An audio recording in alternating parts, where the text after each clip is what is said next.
offensive coordinator Grant Udinski about their head coach opening. Former Ravens coach John Harbaugh had his first formal interview on Monday as he spoke with the Atlanta Falcons. Reports say Harbaugh has been doing preliminary talks with several teams, including the Browns. Coach working on what teams he actually wants to interview with before he makes a final decision. NFL playoffs, AFC wildcard last night. Houston Texans came into the playoffs with the number one defense in the NFL.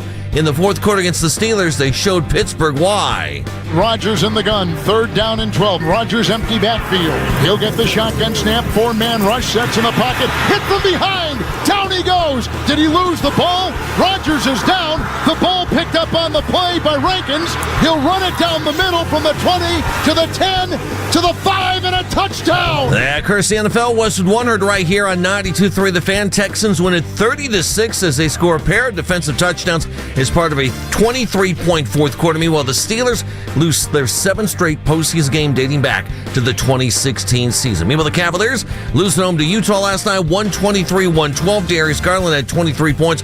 The Cavs now lost 3 of their last 5. Be sure to catch the Fan Offseason Special tonight, 7 to 9. Get the latest Browns news tonight and every Tuesday right here on 92.3 The Fan. From the University Hospital Sports Desk, I'm Jeff Thomas. Up next time for the Ken Carman Show with Anthony Lima here on 92.3 The Fan. The Afternoon Drive. I hope that Shedeur looks at this and goes, well, the stats might end up hurting me here or there, but you know what, damn it, I wanted to play this year, and I put tape out there that says I belong in the NFL and that I'm not a fifth-round pick. Because I think if you still are calling him a fifth-round pick after what you saw, you're either telling me you don't know football or you don't like Shedeur and just nothing you saw other than 300 yards a game is going to make a difference, or I'm going to go back to one, you don't know football. Unfortunately, I feel like way too many people are going to fall in that first category, though. Whatever this new head coach is, he's going to have his say in the matter, and this is where Andrew Berry's got to stick to his guns and talk about what he's seen and talk about the development and everything else, but there's a real chance that's the only opportunity Shedeur ever gets. The Afternoon Drive. Weekdays starting at 2. We are Sports Radio 92.3 The Fan. The Ken Carman Show with Anthony Lima. Kenny Atkinson and the Cavs will finish the first half of the season at 22-19. As the Jazz will win this one tonight by the final of 123-112. So the Jazz are just more aggressive in areas on the backboard and attacking us at the rim. We just kind of got knocked back on our heels. Played well in spurts, but just not the continuity we need for 4 quarters to win basketball games. They were physical. They won the aggressive match. And then we get in a hole, 19-4. You have to come back. And then the third quarter again, right out of the gate, they score 14 straight. Now that's our starters. You give them credit. They lost by 30, 40, 50, whatever it was, and they came in here ready to go. We weren't ready to go. And you fight an uphill battle, and then you'd have to be perfect. And if you're not, then, there you go. I think they won the mental battle. I guess I could do a better job of putting appropriate fear. This is the NBA. They got a lot of talent out there, and they were desperate. We just kind of played. This is Cleveland Sports Radio, 92.3 The Fan. Audio courtesy of FanDuel TV. It's an overreaction. Is Kenny going to Kevin Land there? That sounded very, let's just get through the press conference right now. That sounded very, we got to play better, we got to coach better, we got to do better. That's what that started to sound like to me. Do you disagree? Maybe I'm a little too emotional about it, because I'm not very happy right now. The Steelers lost yesterday. We're going to get to that. Yeah, I thought you were going to start out going Super Bowl, Super Browns. Yeah, I was, and then they did what they did against a 13-win basketball team last night, and I just said, you know what, I'm too damn pissed. I'm sick and tired of waiting around for it. I'm getting really tired of, yesterday we spent a couple segments on it where it was, hey, maybe this is the turnaround. Maybe this is where we're going to get it going. Maybe this is it. I mean, this was the win of the season against Minnesota. What a great win. They come into town. Anthony Edwards, always an MVP candidate. This was a really good win against a good Western Conference team. Needed to win this game. Therapeutic, all the crap that I could possibly say. And I really did. I thought, okay, you have a chance to win 6-8 tonight. You're going to set sail. Utah's a bad team. Here we go. And then this happens. And I'm hearing Kenny Atkinson speak, and I'm going back because I watch these games on mute. And I'm trying to hear some boos. I thought I heard some boos yesterday, but maybe some people. There was a nice standing ovation for Kevin Love. I caught that was a very nice thing. Yeah. Bygones are bygones from the Toronto game, obviously, and he'll be in the rafters, and everybody loves Kevin Love, and Kevin Love loves Cleveland, so good for everybody on that side of it. But the rest of it, this is, Donovan's talking tough to his own team. I think he's frustrated, and this is embarrassing. This is embarrassing. Totally. Defensively, it's an embarrassment. Offensively, this is just what it is. If Donovan doesn't play hero ball, you're just going to lose games. That's all there is to it. The only guy who's hitting the gas is Donovan Mitchell. Everybody else gets pushed around. It's either a toe thing or a shoulder thing or a hand thing or they're made of peanut brittle or one of them. I don't know what it is. You go ahead and pick. I'm not trying to fire off the hip over here and say things that I have to regret in a couple of months. So I soft pedal it a little bit, but at the same time, aren't you damn sick and tired of being embarrassed? Aren't you sick and tired of being challenged by your own fan base about toughness and about wanting to go that extra bit, being able to do it, and all we can do is just say, well, they're injured. Well, we got these injuries, and it's tough to have all these different starting lineups, and it's tough to do this. We got all these injuries. Like, come on, that's the biggest load of crap I think I've heard, and this is one of the biggest disappointments I think I've seen all season, and it's leading to a very disappointing season for everybody, where you really thought that this was going to be the clear path where you can prove something. No Jason Tatum in the NBA, no Tyrese Halliburton in the Eastern Conference, I should say. You have this opportunity, this runway that we thought we were going to get to the NBA Finals and at least compete and at least play. And even if you got the right to lose to Oklahoma City, even if you got the right to lose to them, Anthony, it's like, okay, that's still a hell of a season. Now, this is just set up for disappointment the entire way through. And I should say, we've been disappointed, and now I'm starting to get angry. It's like, when are you going to get your head out of your ass and start doing what you're supposed to do? Because there's no way Donovan is understanding of any of this. There's no way he's understanding of any of this. This is ridiculous. Go ahead. Go ahead. I echo the sentiment. If you could, I'm serious. You know more about basketball than anybody on the station. Guys, I know that a lot of fans are still tuning in for Shedeur. Give the man his credit when it comes to basketball. He knows a lot of basketball coaches. He's been to practices. He's been to the camps. He doesn't talk about, I will prop him up for him. He knows a lot about the game. So shoot me down on any of the things I said, and I will stand down. Because I know I'm reacting emotionally at 6 o'clock in the morning after a loss like that. So please tell me that, Kenny, you're being a little bit of an emotional basket case and you're being stupid. No, tell me I'm being stupid. Last night, we've had so many games this year where we're like, that's the worst loss of the year. No, that's the worst loss of the year.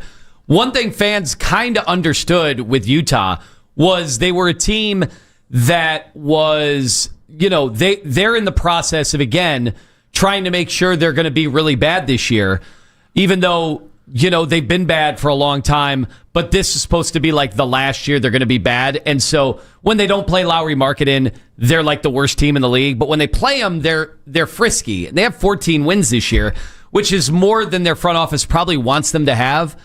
But this was a team that just lost a game by 55 points. Yes! The worst in their franchise history. So you knew they'd come out a little bit plucky. But that first quarter, what was the score? Because my ESPN on this computer does not show the actual. Started 19-4. Yeah, it was 19-4. But I think Kenny used a couple timeouts. I'm sorry, I picked up Axel at wrestling, and the game was just starting. I'm like, all right, I'll hit the fast forward, and I'll be able to get through the commercials, and we'll catch up.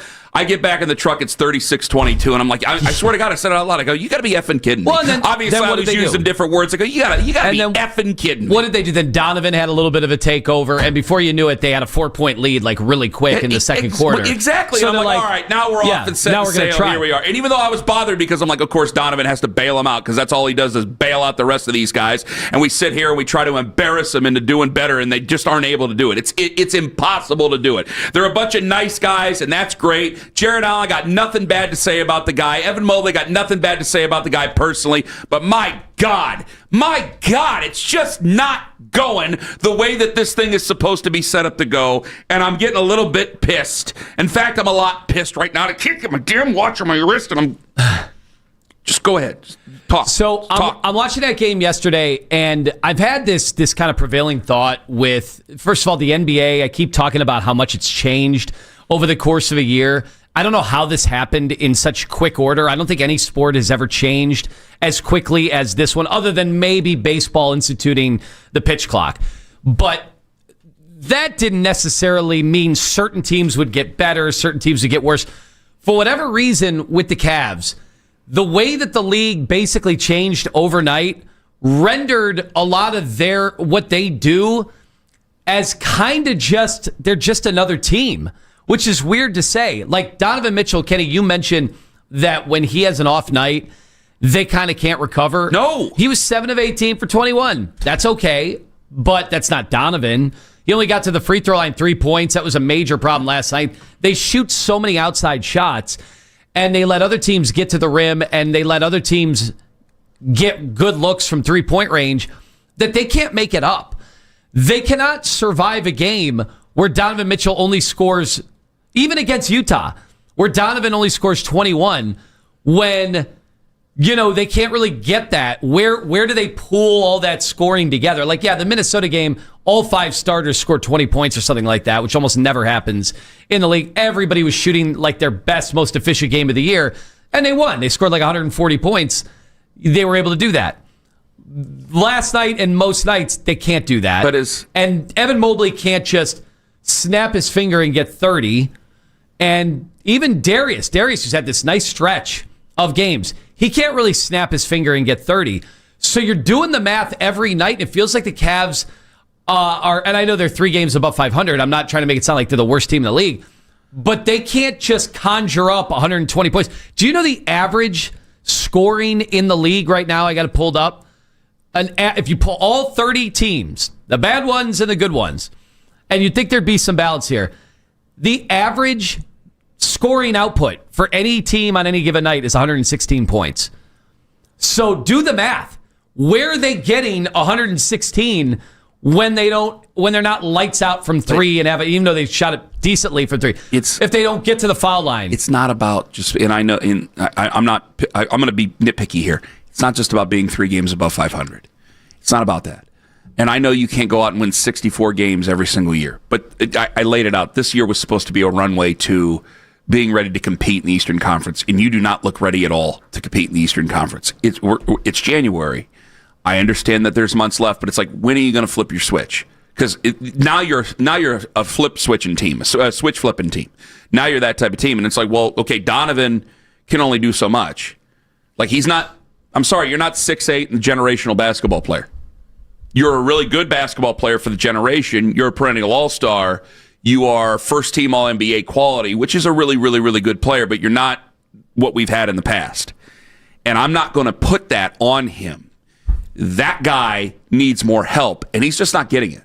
He's not getting it. And I can blame Kenny Atkinson for some of it, but I can't just keep turning it into, well, I hate his lineups. I hate his switches. I hate his rotations. But last year you loved them all. So what's the difference here? Is it still this hangover from just not being that type of team? Is that what it is? Like, again, you got a bunch of these are likable men. These are likable players. It's a likable team. But and it seems so this seems so lowest common denominator. Like, we don't have any tough guys. Where's your dogs? And I need to be better defensively if I'm not going to be better shooting. And this year has been a struggle shooting. That's understandable. So that means you're going to have to tighten it up defensively. And I know that they've lost guys for stretches because of injuries. But if we're over here sitting here, they were healthy last night and waiting They're pretty darn healthy. Yeah, well, again, it's like, well, when Sam Merrill comes back, we're going to be so much better.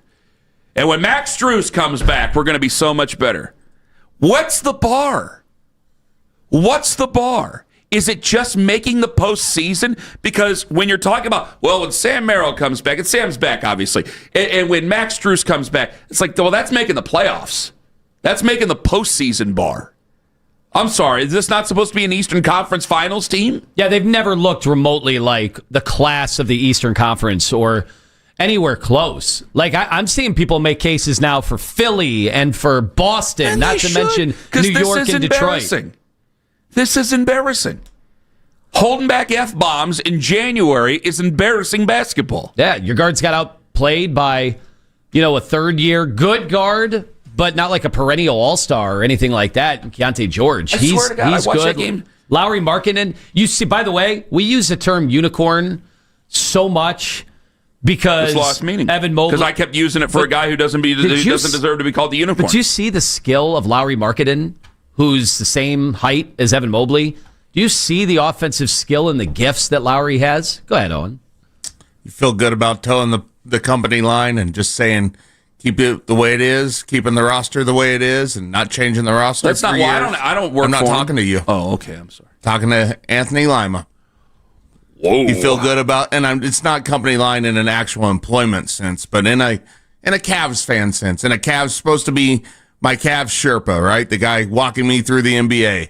And for 3 years now, everyone that's in the Cavs tells me they don't need to make any changes. The roster's fine the way it is. Are you talking about with the core? Yes. Well, you're about to freeze on the mountain, if that's the case. Yep. Well, I've had problems. I just hope everyone feels good about this. Yeah, but what's weird is, Owen, I've had problems with the core in terms of the playoffs.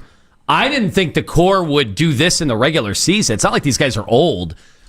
This is very bizarre to me that the four of them, in which they've all been all-stars, it's very weird that they're healthy last night. Yep. They were healthy, the core four. They can't score enough to keep up with these other teams, especially the Utah Jazz. And it's not just Utah. Right. We've seen a bunch of nights where they've gone up against bad teams, and they can't do it. They can't come up with enough points, and they show no effort. Like, they're just getting dominated on most nights. They're getting dominated on the glass. Like, my buddies texted me last night, Evan Mobley got an offensive rebound in the second quarter. They're like, whoa, where'd that come from? An offensive rebound. It's almost like no change has built complacency, and everyone's just fine with it. 216-474-0092. Well, that's the second apron. We have the second apron to thank for all this. But, all right, I got some people want to get some things off their chest. We're going to let you guys get some off your chest. I got it off my chest. I feel a little bit better. I do feel a little bit better by yelling, because I'm running out of patience here. Also, the Steelers got boat raced last night. In the second half, it was 10-6 for a while. The Steelers ended up looking bad on the scoreboard there. You would be better.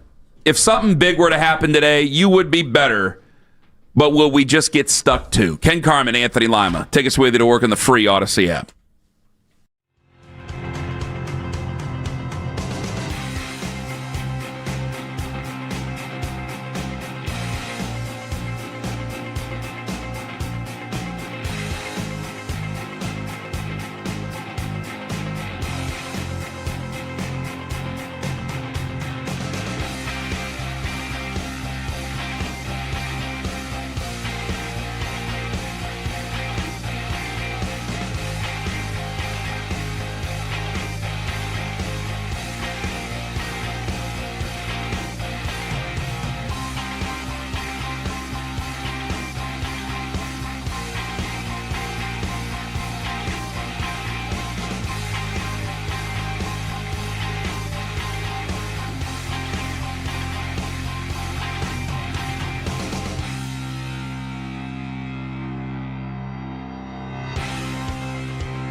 I think they won the mental battle. I guess I could do a better job of putting appropriate fear. You know, this is the NBA. They got a lot of talent out there, and they were desperate. We just kind of played. You know, you have to look at those to really find out, but anytime something like that happens, we have to do a better job in all facets. We got to put the guys in position, then they got to go make a play in those, but special teams is so much of just 11 guys doing their job, and we just didn't do our job. I'm telling you, man, Kenny's starting to sound like Kevin. Wait, who was that you Kenny just played? started to, that was Kevin. That was former Browns head coach Kevin Stefanski. That was former Kenny starting to sound a little bit like Kevin. I can play that Kenny again here. Yeah, go ahead. Well, when you get a chance, I know that it's got to go through the system and everything. I'll tell you when to say go ahead, and then you say go ahead. No problem. Okay, you ready? Yes. Dueling, go ahead. You say it. Go ahead. I think they won the mental battle. I guess I got to do a better job of putting appropriate fear. This is the NBA. They got a lot of talent out there, and they were desperate. We just kind of played. We got to coach better. We got to do better, and we will do better. I mean, I'm telling you, he's starting to, that's the first sign. When they're just getting through the press conference, that's the first sign. When I'm telling you, I'm serious. I'm being like, Donovan is getting angry. You can tell Donovan's angry after these losses. Because he's playing hero ball. And I'm going to get to the Steelers. The Steelers ain't going anywhere except back to their couch. I'll get to the Steelers here in a second, okay? I want to get to some of these people who are Cavs fans who want to talk Cavs. They're the Cleveland Cavaliers. They're in Cleveland, for crying out loud. But you guys know this as well as I do, because you've been down this road a million times. But this is Brownsian by the Cavs, because I'm hearing a head coach say what he can to get through the postgame. Saying what he can to get through it. And you know why they do that? Because Kevin knew the offense ain't going to do nothing. The offense ain't going to, we got to coach better. We got to do it. He knew it. He knew he ain't stupid. The time it ran its course. Kenny Atkinson ain't stupid either. But the time it ran its course, and this is what they are. And when I'm starting to hear that out of Kenny, and Owen is upset saying, hey, you guys happy? You kept the status quo. Here we are. And it's like, well, there was no move that you could have made. And, hey, I wasn't saying to not pay Evan Mobley. I wasn't saying to trade Evan Mobley. I fought that argument. So I feel, as a fan and as a guy with a microphone, I feel partly responsible for it. That's fine. But when I hear that out of the coach, that's where I start to hit the red flags. If Kenny Atkinson was out there going, you know what, I'm sick and tired of this bleep, is that we got to be out there. Like, no, you can get that extra level. Maybe it's January, and maybe he's looking at going, hey, man, I can't make him do it. I tried to make him do it, and they ain't going to do it, and it's going to be on us. It's going to be on them, and eventually my heads will roll because of it. Well, so I know we'll get to the phones here. There's one thing, part of me, and Owen, you've been on this all year. You've been like, man, with the messaging from Donovan, like, hey, we could go 82-0, then the regular season was not going to be for you, right? You've said that. He told me that the regular season wasn't going to be for me. And it wasn't that I didn't want it to be for me. I was told by the star of the team, who cares about this regular season? We can do whatever we want.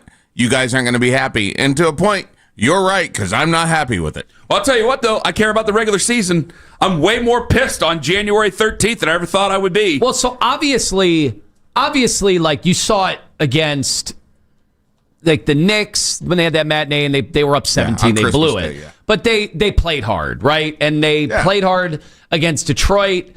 They played hard against Wemby. They played hard, some of these prime Minnesota games. The other Minnesota, night, they played hard after the first game where they kind of got whooped. Yeah. So part of me doesn't want to go nuclear today because I know in the playoffs they're going to play harder. My question is, are they good enough? But you guys are they even good enough if they play hard? You guys are still just focusing on this week, this month, this year. This is things, and I know I can't go back and change the history. But I'm not mad about the status quo going into this year. It's been status quo for 3 or 4 years now. The only thing that changed was J.B. Bickerstaff to Kenny Atkinson. That was the only change. And they chose Sam Merrill over Ty Jerome this offseason. Yeah, but that shouldn't have been a big enough difference. And Isaac Okoro, who is fine. He's not make or break. He's not the difference in them being good or bad. So neither of those two should be. And Jalen Tyson, it's allowed him to step up, and he's awesome. And last night, Tomlin had like had a dunk that you'd see in a All-Star Weekend dunk contest. I mean, those guys have given energy, but it's not enough. You need so much more because every night you got to come up with 120. I mean, I'm looking at it. Every night you've got to be able to come up with that. And the perimeter defense still not good. They shot 44% last night from three. You guys are all right. The Jazz did. Everybody's correct here. You're all right about your complaints. Everybody's right. The roster construction is not where it seems we're always a year or two behind where we need to be. Roster construction isn't what it is, and I supported it because I think that you found yourself in a bunch of traps of what you had to do. You also have what you just said about, Naquan Tomlin's nice, but if we're sitting here making a big deal about Naquan Tomlin, I mean, that's what we used to do. No offense to that young man, but that's the type of stuff you do on a 19-win basketball team where you're trying to find some of the building blocks for, like, hey, you know what? This guy looks, Craig Porter Jr. looks really good. And we would talk about some of the other guys. Like, when you're sitting there bragging about some of these other energy guys, that ain't good, man. It's not where you need to be. And I think that I'm glad that you're filling it in, because I don't like saying, I just need to be tougher. I just think that that's the dumbest thing I could possibly come out of my mouth all the time. But I'm not getting any pushback when I go, I just need to be tougher, as I sit down at the end of the bar with my denim jacket. Like, I don't like saying that. It just sounds so ancillary. Well, yeah, they'll just be tough. You want them to go out there and start swinging at everybody? You're right, I'm like, Ken. I got one dog. You're right, Ken, but we keep blaming the second apron, and we keep blaming and saying that we can't change the roster. So what's the one thing they can change? It's get tougher. They can't change any of the other there's stuff. Something you can't you change just told me 2 minutes season. ago that the second apron has affected the roster construction. Well, you're going to go backwards. We're too deep into it now. It's time to get tougher, guys. Here's the other part of that. We're watching the number 1 seed right now in the Eastern Conference is Detroit, with the coach that we had that couldn't make our guys tough enough. So we go to Kenny Atkinson. So they've done everything but the one thing that you obviously have to do now, because Detroit is considered the toughest team, or one of the toughest teams, maybe top 3 in the NBA. And they have the coach that we had that we kind of ran out because we thought he was incapable of taking them to the next level. Part of that is the next level of toughness. So what does it tell you? This nucleus is, if you're looking for toughness, they're going to have to do it different ways. They can't do it with tough. They're just not that team. Kyle and Euclid, you're first up on the Fan. Hello, Kyle. Hey, guys. Good morning. I was so mad last night after the loss. I looked up Colin Sexton's stats and Lauri Markkanen's stats. Colin Sexton's pretty much averaging the same stats as Darius Garland right now. Lauri Markkanen's pretty much averaging the same stats as Donovan Mitchell right now. We traded both those guys and first-round picks just for Donovan Mitchell. I mean, he's the problem right now. And you think Donovan's the problem? We could have 3 7-footers right now with Markkanen as a small forward, 2 point guards in the backcourt. Also, we've needed a backup big for like 3 years now. We still don't have one. Well, see, I disagree. Like, listen, I'm mad about him too, but I don't think you're doing anything without Donovan. And I've said this a lot. And Lima, you can correct me if you want, but I'm going to do the broken record thing. It's like, hey, even on bad basketball teams, someone's going to have to score the 20-plus points a night. Someone's going to have to score all the points.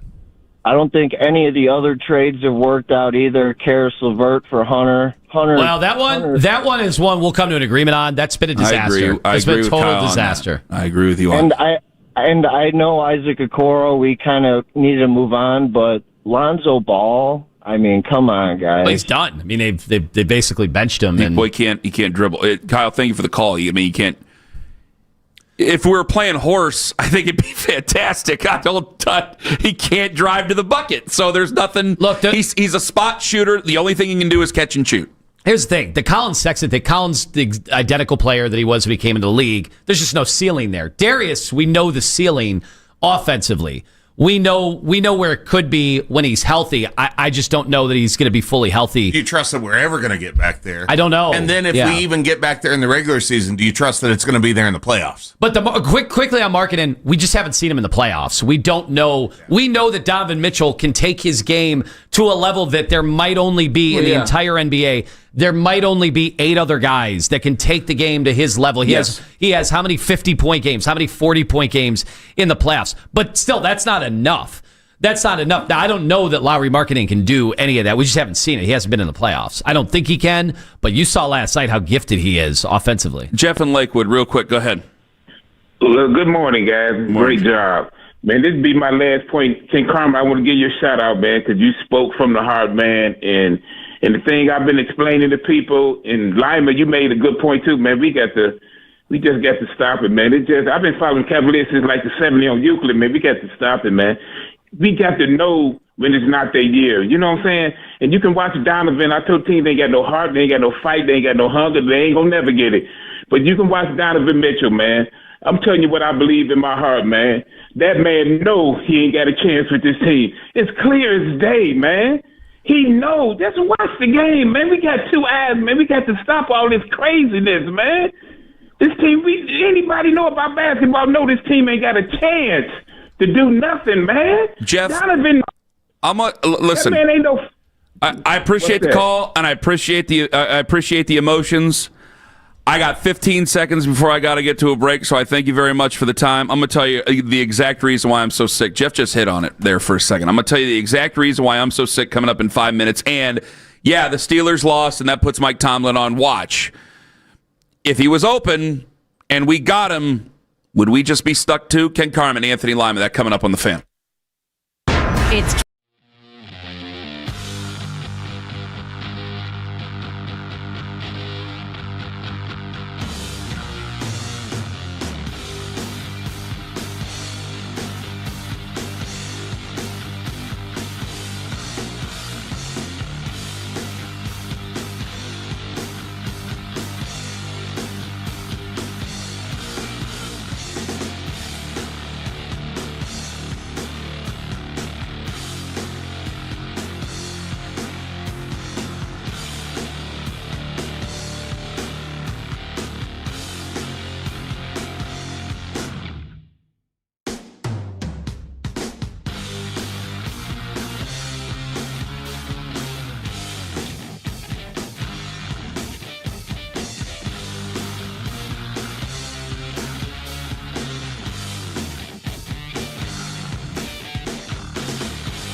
certificates with flexible learning options and low-cost tuition. Learn more at try-c.edu/business.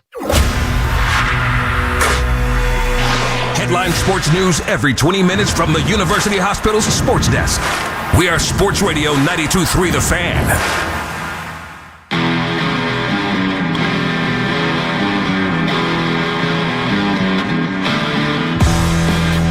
Let me tell you why I'm so sick. So you have ripped me for this many times over, and rightfully so, by the way. Is that right before the season started? I was saying 6-11 for the Browns, right? 6-11, 6-11. Right before the season started, we had a slew of fans who got in. I give one guy problems, but there was way more than just one guy. There was plenty who, like, Wednesday before the first game against the Bengals, are like, what is this? Like, where's the pep rally? Where's the legitimate Super Bowl Super Browns? And we were getting bitched at for not being excited about the Browns season. And so for those reasons, peer pressure is something. And I went, you know what? 8-9, and now, I mean, you're a 5-win team, and really, the last 2 wins were pulled out of their ass, but they're 5-11. And I've looked like a fool. I've looked like an emotional fool for saying. Now, I don't want to overcorrect going into this year. Who knows where they're going to go to the offseason, but we'll cross that bridge when we get there. In my heart of hearts, in your heart of hearts, you knew I was being foolhardy. You knew that I was trying to. I was definitely taken in by the fans. I was definitely being seen as a panderer, and rightfully so in so many ways. And I don't want to overcorrect it, but I think in our heart of hearts, we knew that they weren't going to be good this year. This is the team that's supposed to be good. Cavs were the team that's supposed to be good. The Cavs were the team that you were supposed to be excited about, while the Browns were going into their terrible bath for the rest of the year, and they were just letting the water of losing cascade over them, while the Cavaliers were supposed to be the team that's high-flying and winning.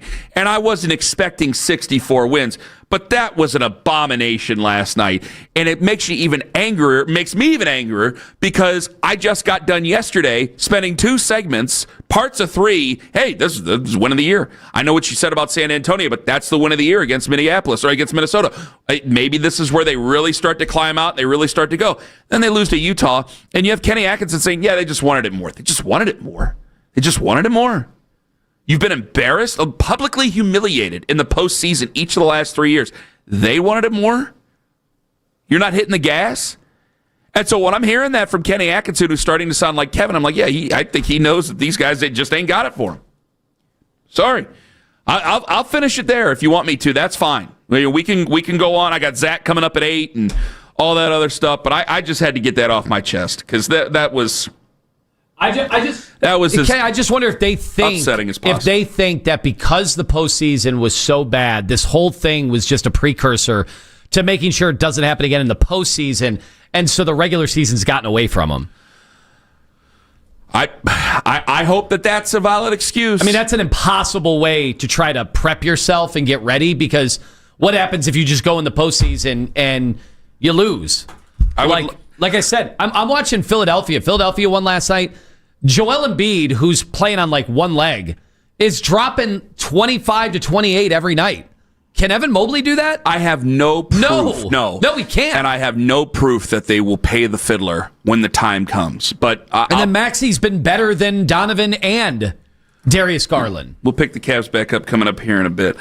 You would be better off, would we just be stuck? The Steelers lost last night. Now, the scoreboard said 30-6. That looks like an assing. Yeah, this was a one-possession game. Yeah, halfway through the fourth quarter, or like 4 minutes into the fourth quarter. There were turnovers. It was a little bit closer than what the final score indicated. I think people made it just...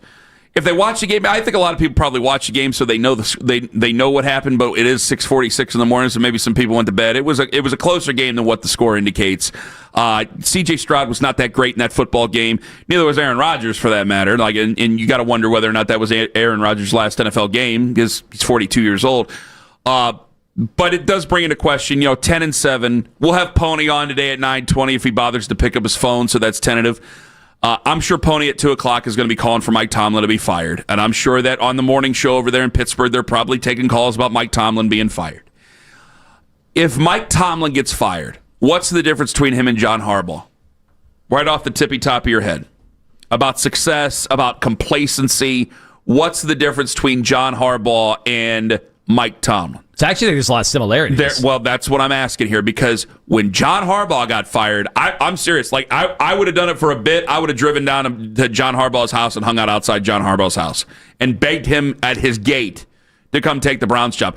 I'm not finding myself doing that for Mike Tomlin. I think there's a reason why, but it has to go with emotions, yes. Well, I think Tomlin comes off a little more hard-headed than Harbaugh does, as far as willing to make changes. Well, and there's also, I mean, I know Lima didn't go, but I spent 4 hours, 5 hours, 6 hours altogether with 2 Steelers fans who know what they're who know what they're talking about. As angry and silly as it comes off, like they've been talking about firing Tomlin for a long time. We all know more Steelers fans than we know Ravens fans. How many Steelers fans can you find that actually like Mike Tomlin? I could probably count the friends I have that are Steelers fans on one hand that really like Mike Tomlin. Yeah, they've been out on him for a while. Exactly. So now, if they actually were to let him go, or there's no firing, there would be a mutual parting of ways, whatever.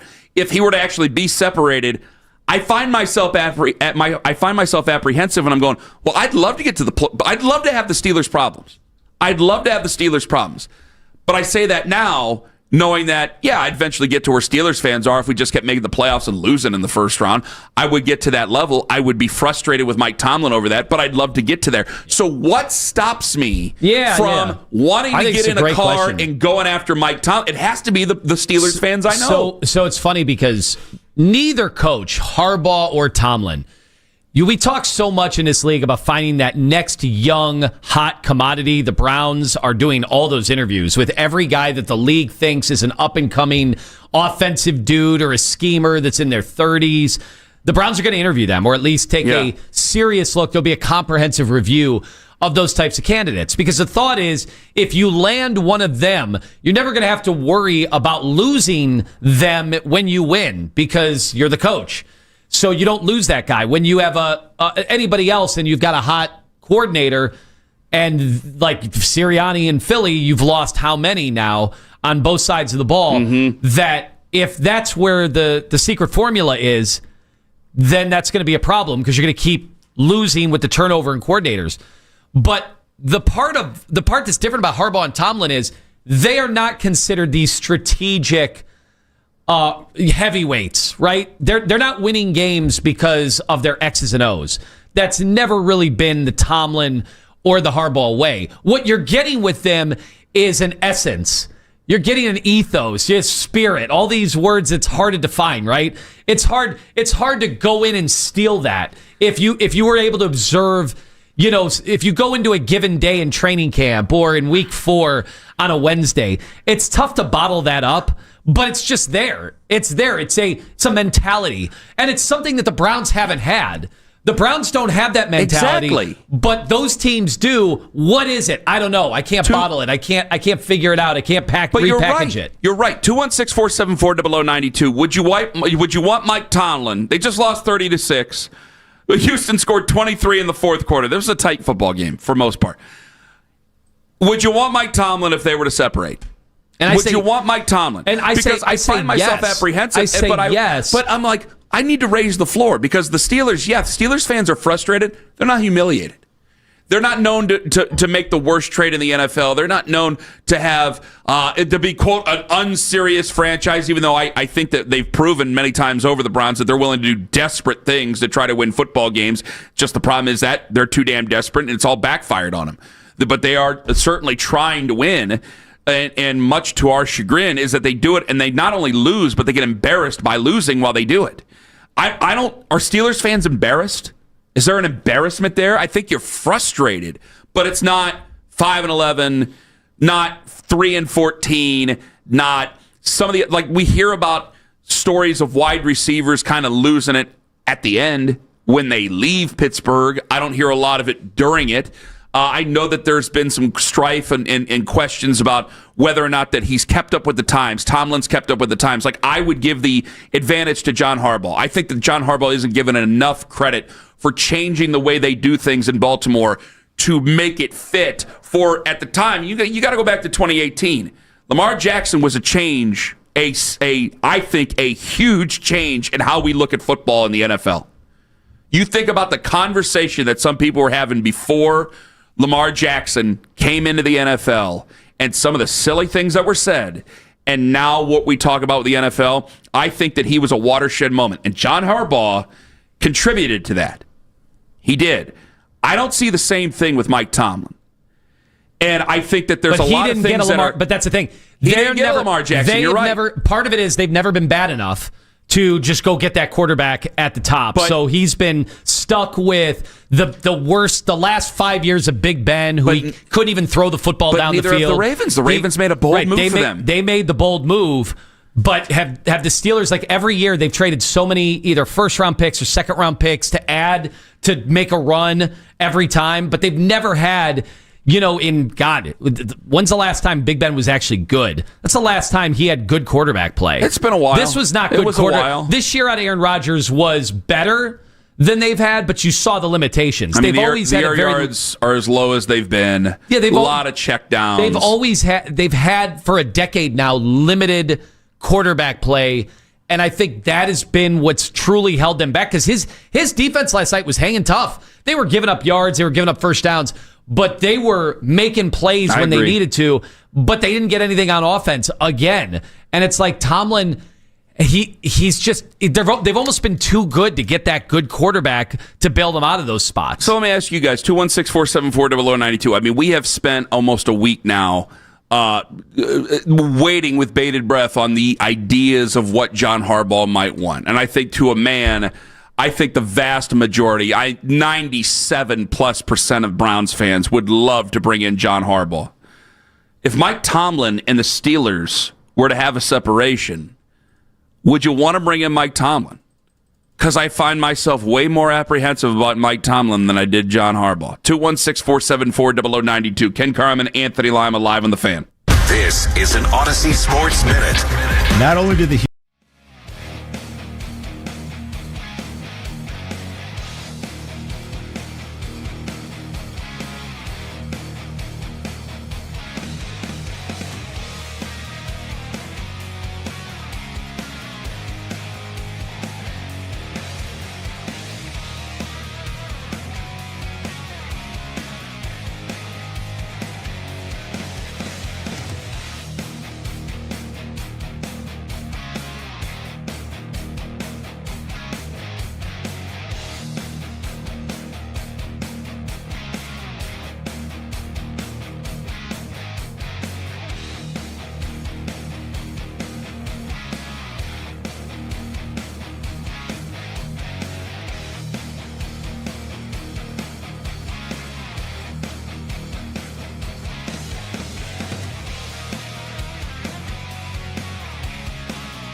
Obviously, ownership matters. I think quarterback matters a great deal. Young talent on the roster matters a great deal. So what's fascinating about that is that there are areas where I think Cleveland's probably the top, and then other areas not so much. Catch Odyssey NFL insider Ross Tucker on Afternoon Drive every Wednesday at 4. We are Sports Radio 92.3 The Fan.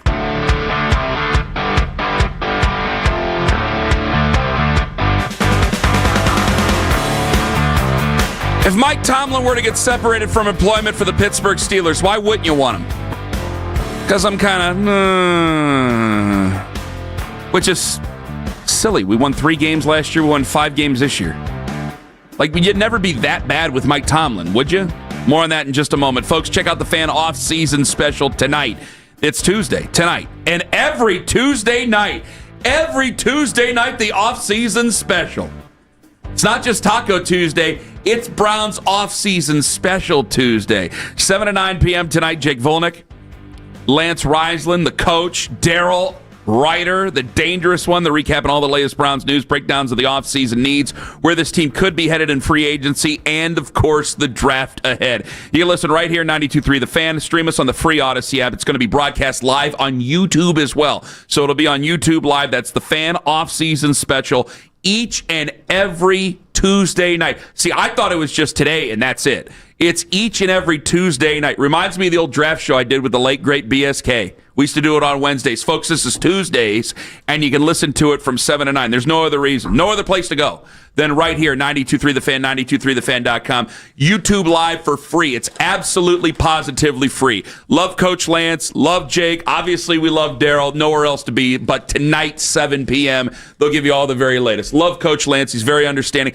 I do want to know from Coach Lance, and he might already be at school. I don't want to go shooting my mouth off about the running back situation.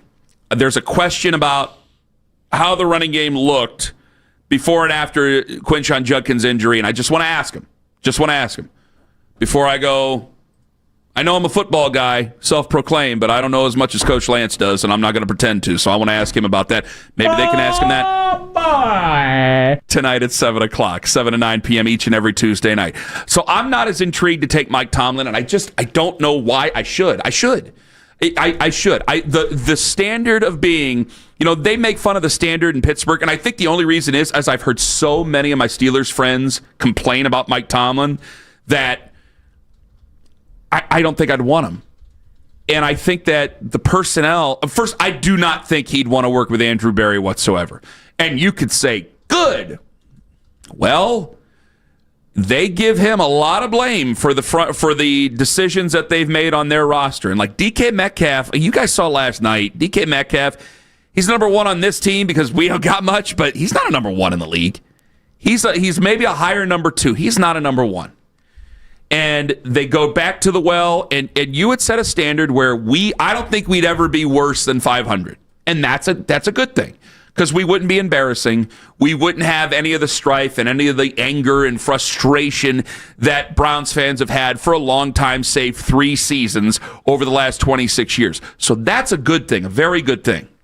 But did you take the Steelers seriously at all? Did anybody say that they can make it? No, in fact, I have a weird feeling what they have might we said be... Kenny, what have we said about him for 5 years? The voodoo Steelers.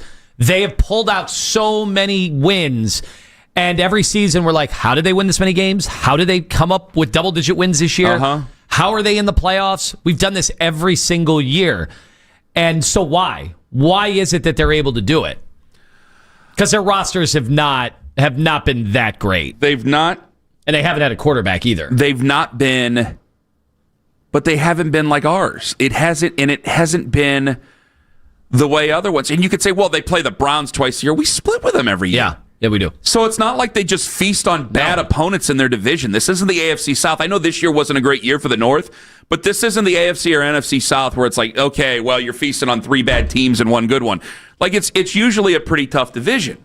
So I can't use that in terms of opponents. it's usually a pretty solid roster. Now, defensively, they've been solid, and their front seven's good. I mean, you got Nick Herbig there, who's been a really good football player for him. He doesn't get as much run as T.J. Watt. I'm trying to make sense of it because in the secondary, they've had a lot of misses here over the last decade. They've brought in some guys that haven't been able to hit for them over the last decade as well. Offensively, offensive line has been makeshift. Offensive line has been never really, really good. It's always been kind of either middle of the road to bad. And the quarterback situation you just brought up. And Kenneth Gainwell's a fine enough player. Jalen Warren's a fine enough player. I think their tight end situation's pretty good. Wide receiver, they've been pretty good, but obviously they've had their problems. I mean, George Pickens was a basket case. DK Metcalf's there. I took his side, and I don't think fans should be leaning over railings trying to get guys' attention, but either way. That killed them, though.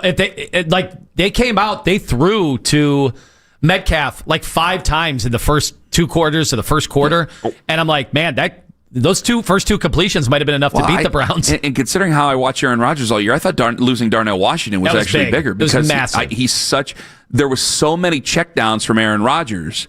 He doesn't, he abhors throwing picks. Every quarterback does, but I don't think he really trusted himself to test himself to go down the middle. So I think there were a lot of checkdowns this year. Kenneth Gainwell feasted on that. Darnell Washington feasted on that. But when you lose Darnell Washington and then you only have Kenneth Gainwell to really worry about because the other guy's got a broken arm, I think that you take it in a different sense of where it becomes much easier to cover a 42-year-old quarterback who really, I don't think wants to take nearly the shots he used to take down the field. And if Mike Tomlin were to be let go today or they were to come to a mutual parting of ways, I don't feel the same way at all that I do with John Harbaugh. I think that there's so many things about Tomlin that even though Tomlin's younger. Yes. He's by 13 years? What is he, 52? So what, 10 or 11 years, I think it is? Like, there's still some really good years left on him. But I think some of the decisions that he's made, and I even go back, and it's been this way for a long time, go back to the playoff game in 2020, the punt, when you're starting to climb back into that football game. Okay, so I want to ask you about some this, of the antiquated old decisions. You could do that for 100% of coaches, right? So what is it about? I don't think I can. People were doing it for Shanahan in that game that they won and somehow found a way to beat Philly. In the first half, I had people that were going off on like 4 different decisions that Shanahan made. I didn't see those, so I apologize. So it just can't be that, right? Because we do this after every playoff game where we look at the losing coach and say, bad time management, bad decision, should have gone for it there, shouldn't have gone for it there.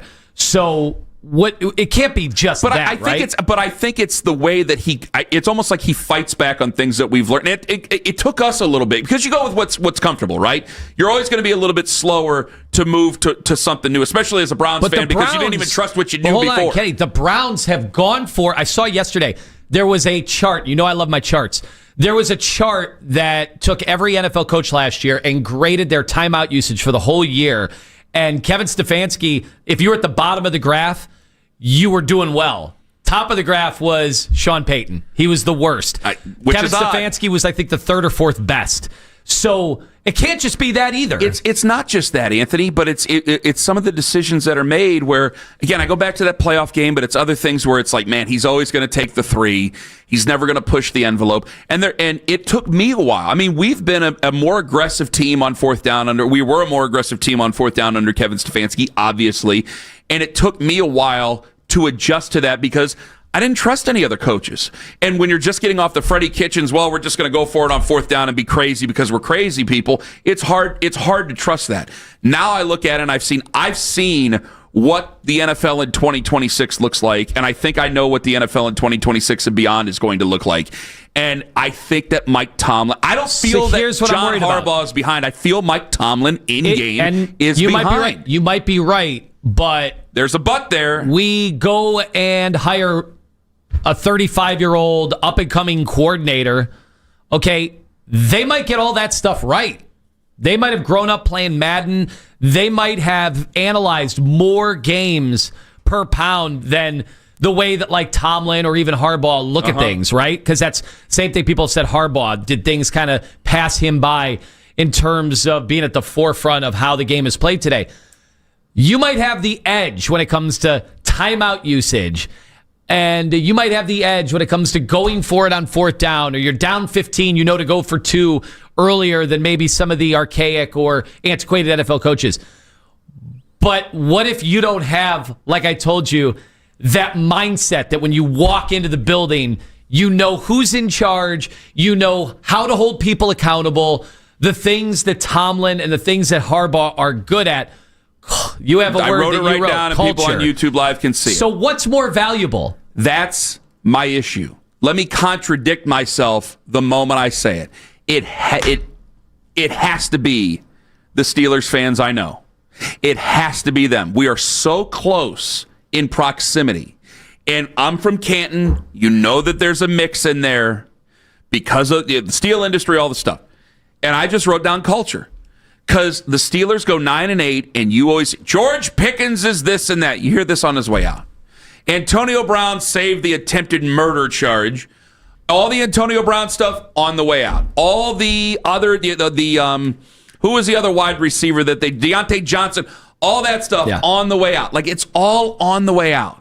It's rarely in the mall. Like, Le'Veon Bell had the situation where he smoked some weed before he got on the plane, before he went to go on the plane. That was years ago.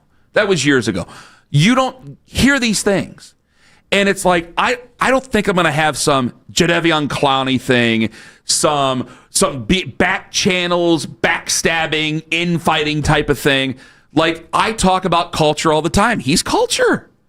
You're going to have a standard of, hey, we might not get to where we want to go, and you might be frustrated and stuck too, but it's not going to be this quagmire of embarrassment where fans are calling in angry, saying that they're giving up on the team. Yeah, it feels like Tomlin is just not. You talked about the floor situation. Yeah, Tomlin is not going to be the head coach of a team that goes 5-12. It seems impossible. I can't see it happening. And when I hear, and obviously I listen to Nick and Jonathan, but I do hear a little bit, obviously, of my buddies over there in the afternoon.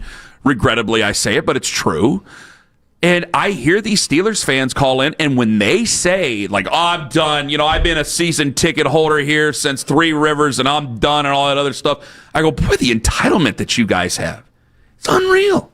Because I hear some of the fans, that they say they're done with the Browns, and I get nervous. Because I'm like, well, we need you. I don't want to lose the next generation. And then I hear them, and I go, that's entitlement. And I'm going, they're just mad. They're just mad. And I think here it's more real than it is over there, where I'm just looking at them going, they're mad. They have a higher standard. And I'm going, I'd love to have that standard. I'd love to tell people that they're ridiculous for being angry at 9-8. I'd love to do it. So the only thing I can think that stops me from going to get a guy like Mike Tomlin is Andrew Berry. I do not think he would work with Andrew Berry, for Andrew Berry, around Andrew Berry. No. I don't think whatsoever that would happen, and I think a lot of Browns fans would go, good, get rid of Andrew Berry then. But for Mike Tomlin, in-game, I do think culture matters. I think Mike Tomlin's a good coach. 216-474-0092. I think I have been poisoned in my head by the Steelers fans I know. I'm going to get to some of you guys, and I was really excited about this name for the Browns that popped up yesterday. Until I realized who I'd have to trust if we went and got him. Ken Carman, Tone Master General on the Fan. Real estate market.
Here's Garland, 23 points, with the Cavs lose for the third time in 5 games. In his return to Cleveland, Kevin Love last night scored 11 points off the bench. Be sure to catch the Fan off-season special tonight from 7 to 9. Get the latest Browns news tonight and every Tuesday night right here on 92.3 The Fan. From the University Hospital Sports Desk, I'm Jeff Thomas.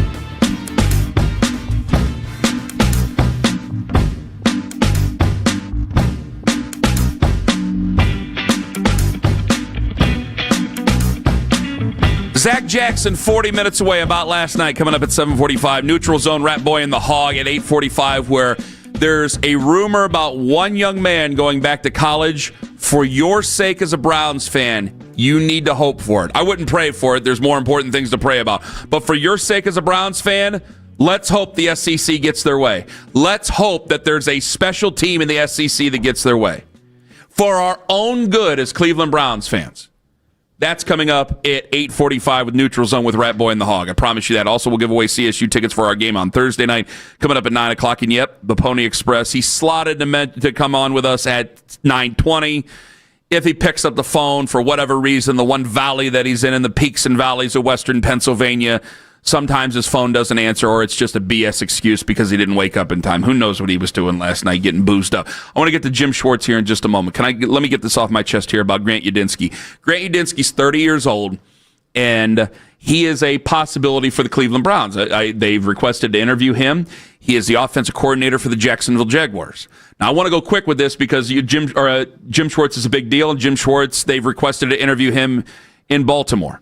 I think that a guy like Grant Udinski, I was trying to remember. I know I've heard this before, and I want to say it was Matthew Collar up there in Minnesota, who is the one who brought it up to me in an interview a couple years ago about, you got to watch this kid. Like, he's a big deal. And I know I know Matthew because we have the same birthday, oddly enough. And he covers the Vikings up there.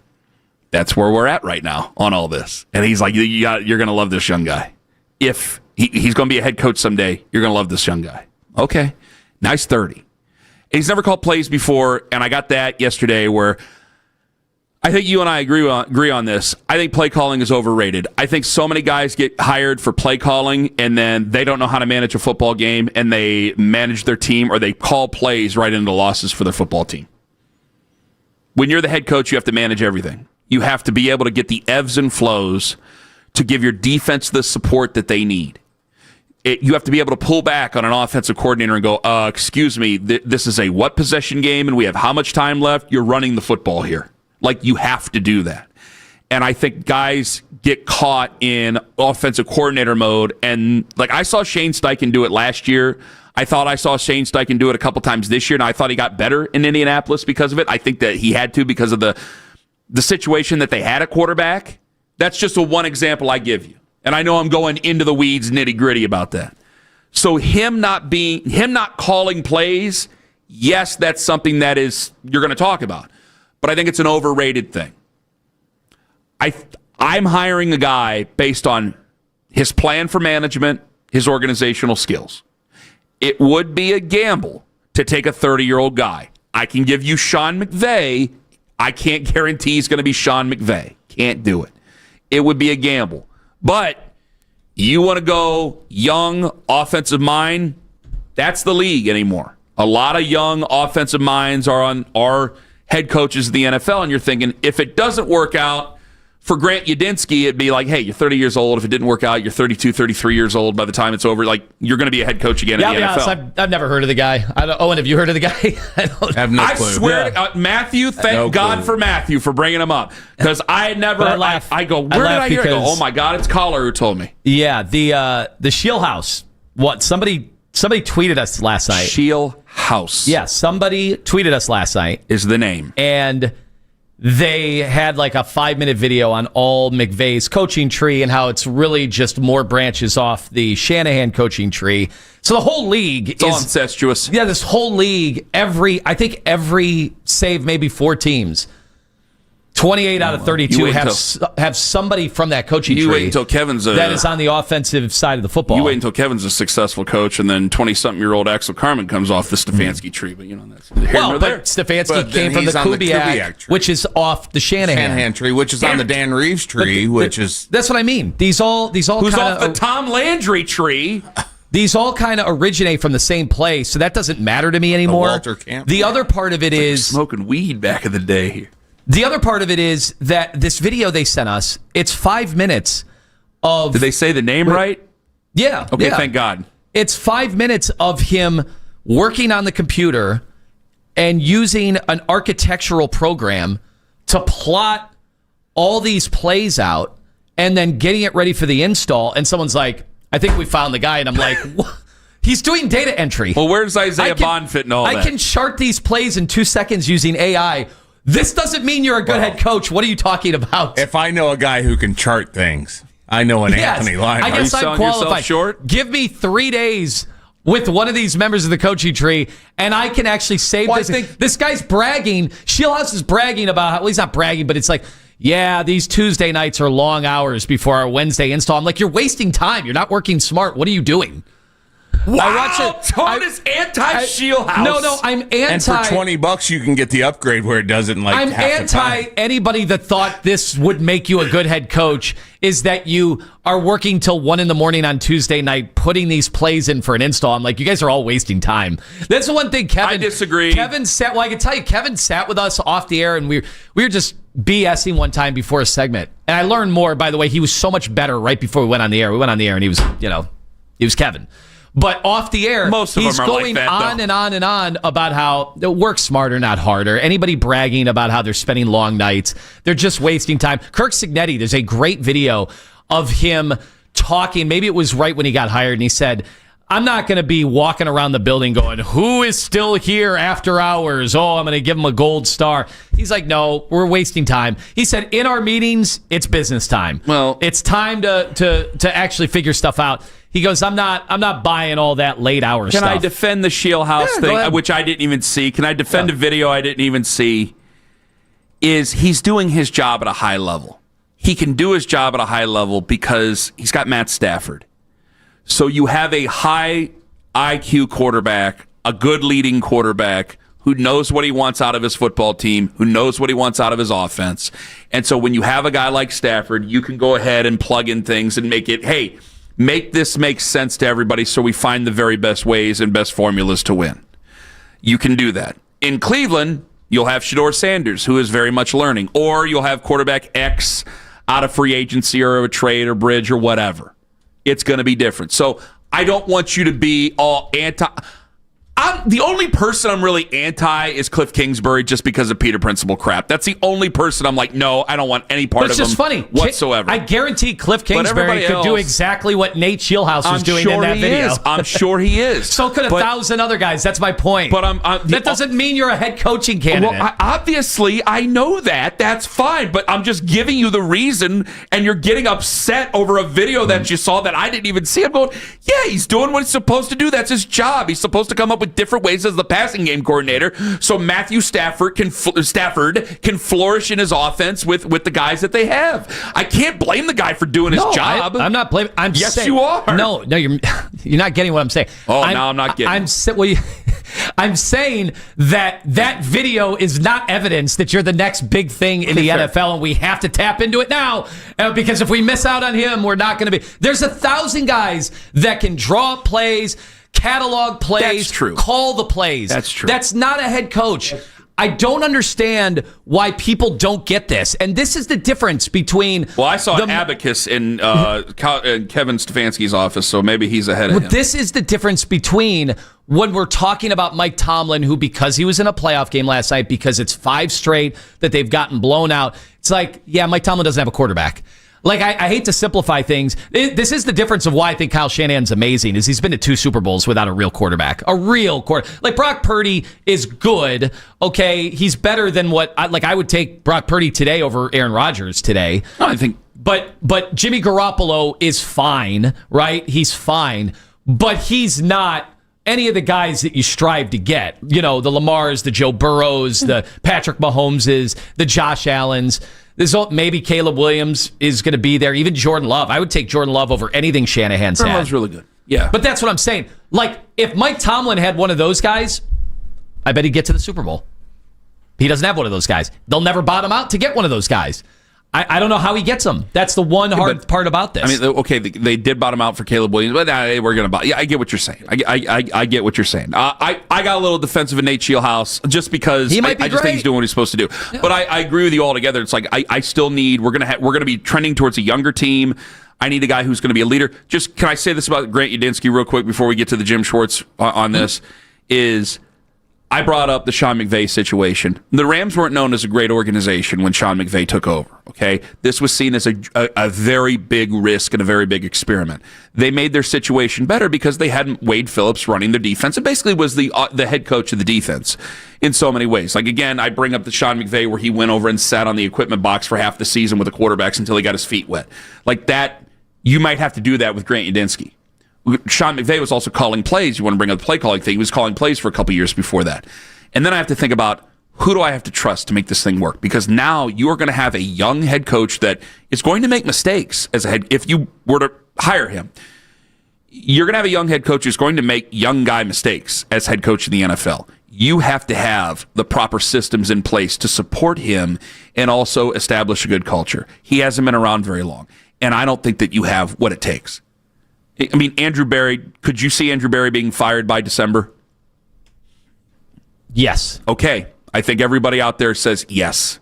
When the owner says only things about the last draft, to me it says you got about a year. Yeah, I mean, if the Browns started get this thing going. If the Browns started out like 1-7, that could be it. So you hire Grant Udinski, young guy. If he's in over his head at all, you're looking at major disaster, Titanic proportions disaster, and more wasted years. It'd be a clean house, Denzel and Miles, everything, and all that stuff. Scouting, from top on down. So I think he's worth talking to. I think he's worth seeing. I think he's worth kicking the tires on. I don't think it's a waste of time at all. He might end up being a great head coach. He might end up being the next Belichick with Brady. Who knows? But I just don't think you have the support system in there. That pointed out, if you were to bring in a guy like that, you damn sure better make Jim Schwartz the assistant head coach or give him some sort of a bump or something like that, because the Baltimore thing scares the bejesus out of me. And could you imagine Kevin Stefanski being hired by the Baltimore Ravens and Jim Schwartz ends up being his assistant head coach? Because that would be a bump, and he can move up if he were the assistant head coach or associate head coach or anything like that. Would you or would you not be sick to your stomach? But wait a second. Because we've seen with this defense, it is not coordinator-proof, Joe Woods. Well, now what would our quarterbacks do going up against if Schwartz, had now he doesn't have Myles Garrett if he went to Baltimore. I say the same thing for Jim Schwartz that I said with Bill Callahan. Bill Callahan is a legend. Someday you will have to replace him. And they replaced him with a mess. Mike Bloomgren's way better than Andy Dickerson. Way better. But at first you replaced him with a mess. When people got mad at me for saying what I said about Bill Callahan, I said, no, it's the simple fact of an assistant coach is an assistant coach. And if you have any modicum of success, you are probably going to have to replace that guy. See what they had to do up in Detroit. See what they've had to do in a couple of other places and how it hasn't worked out when they've had Philadelphia, for crying out loud, and what's going on over there. You have to replace guys. This defense is not so good that a coordinator can't get in the way. We've seen a coordinator get in the way a couple of times with Myles Garrett in the defense, with Denzel Ward in the defense. If you lose Jim Schwartz and you have a new head coach, well, you better have something there, because I think a lot of Browns fans are going to have a little bit of a lump in their throat. I think they're tough talking, and myself included. It's like, hey, the end was there. It happens. It was time for a separation. If Kevin becomes the head coach of the Baltimore Ravens, it would be awkward, but fine, so be it. Jim Schwartz ends up going with him some way, somehow, with a different title. And I want to ask Zach about this, because I think that it's perfectly legal to get a bump as an assistant head coach somewhere, and you can move on from your contract. That's my belief right now. Maybe I end up being wrong about that. I'll ask Zach about it at 8 o'clock. Oh, it's not in his head that I'm right, though. You would have a lump in your throat, and you know you would. You know you would. That, for as a Browns fan, that's almost too much for me to take. I'd want to take my lip and pull it up over my face. So that would be too much. Are you worried about losing Jim Schwartz to that? Like, do you take him as a serious head coaching candidate in Baltimore? I didn't, Ken. It's very interesting that normally, like any interview we do, I'm like, oh, we're mining for information. And I'm thinking, Baltimore wouldn't be mining for the Browns information, right? We finish worse than them every year. Like they wouldn't be doing that, right? They know we have a hell of a defense. They would be legit. Okay, but we have Myles Garrett. Like that's the hard part of it. I think they really might be interviewing Jim Schwarz to be their head coach. But they've got components of what's supposed to be a good defense. Yeah. Now, I know that they had injuries, but they're supposed to be a good defense over there.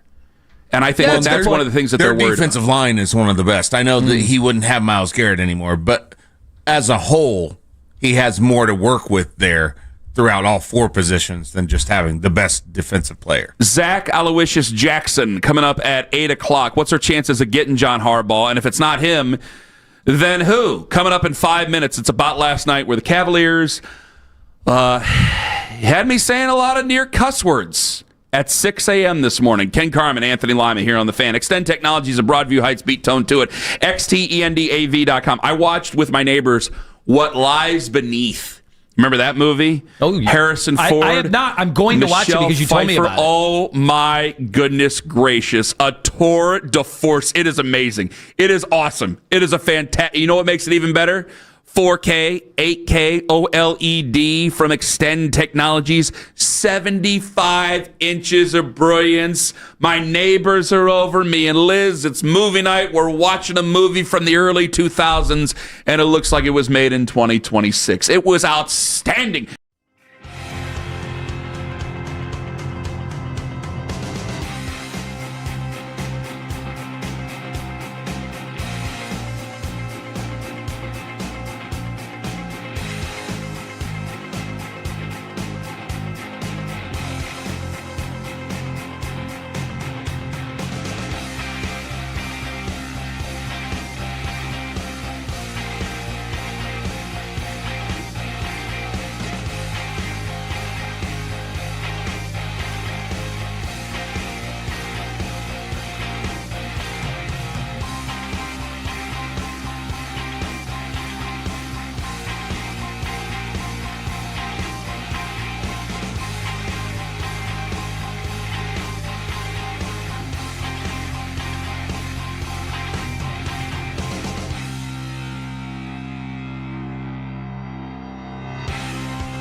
So much can happen around the globe that we never hear of.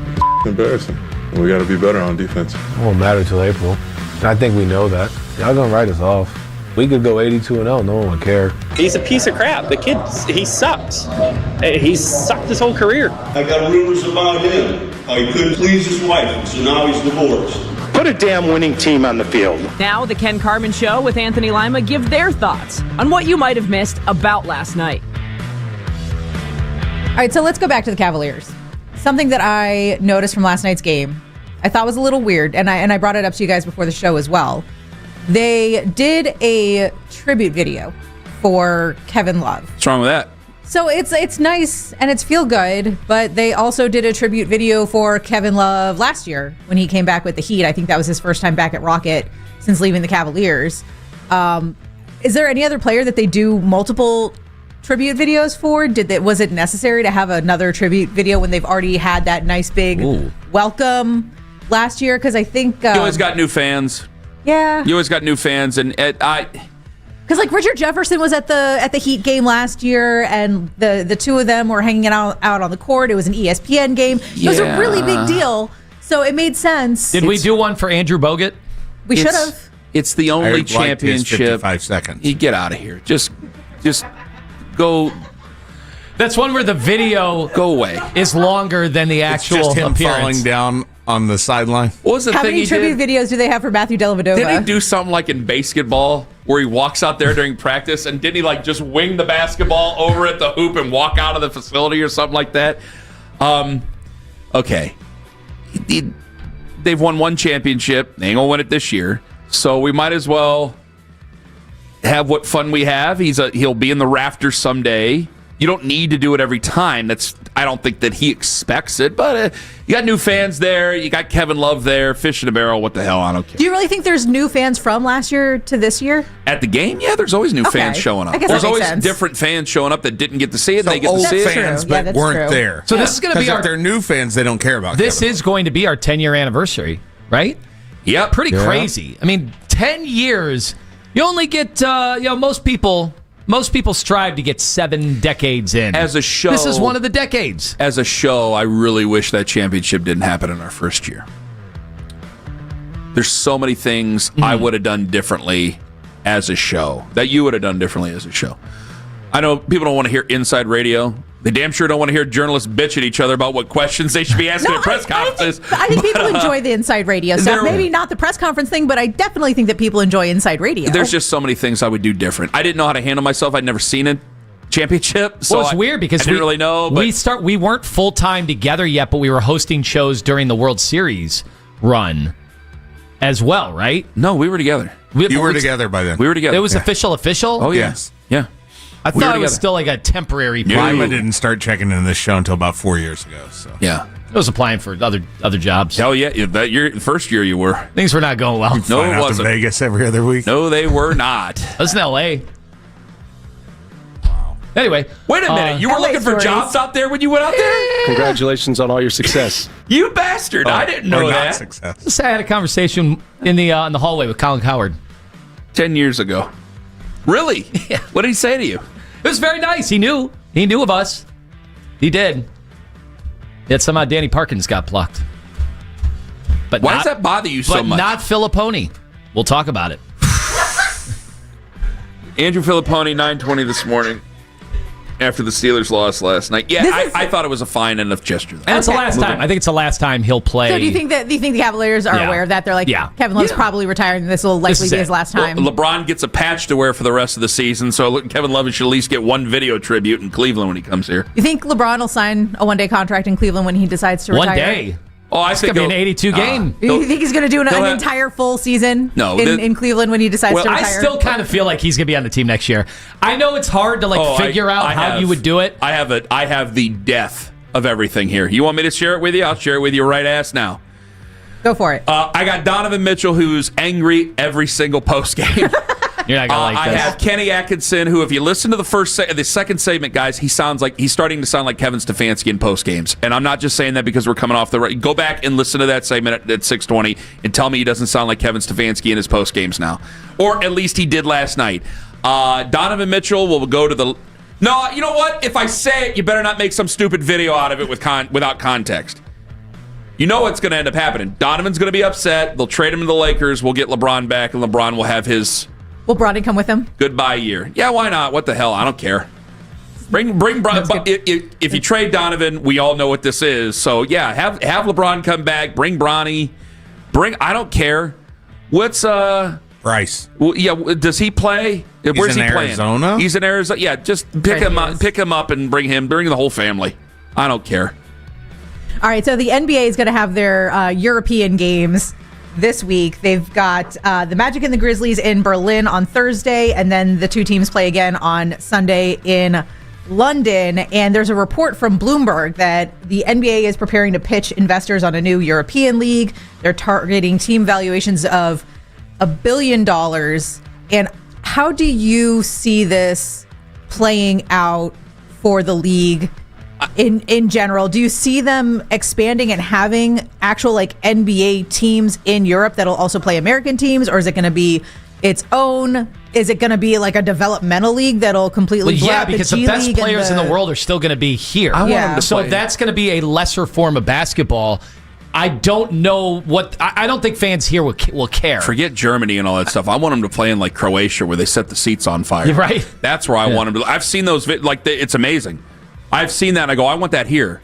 It's impossible, but I was like, oh my God, this looks incredible. I want them to play there. What would be interesting is, can you sell me on in 20 years, people have been playing basketball all around the world. There's been more development. Let's say Africa, which has been largely untapped when it comes to athletes in general. Like, you would assume if they ever had the outreach and had the resources that we could get so many more world-class athletes from other countries that were previously untapped.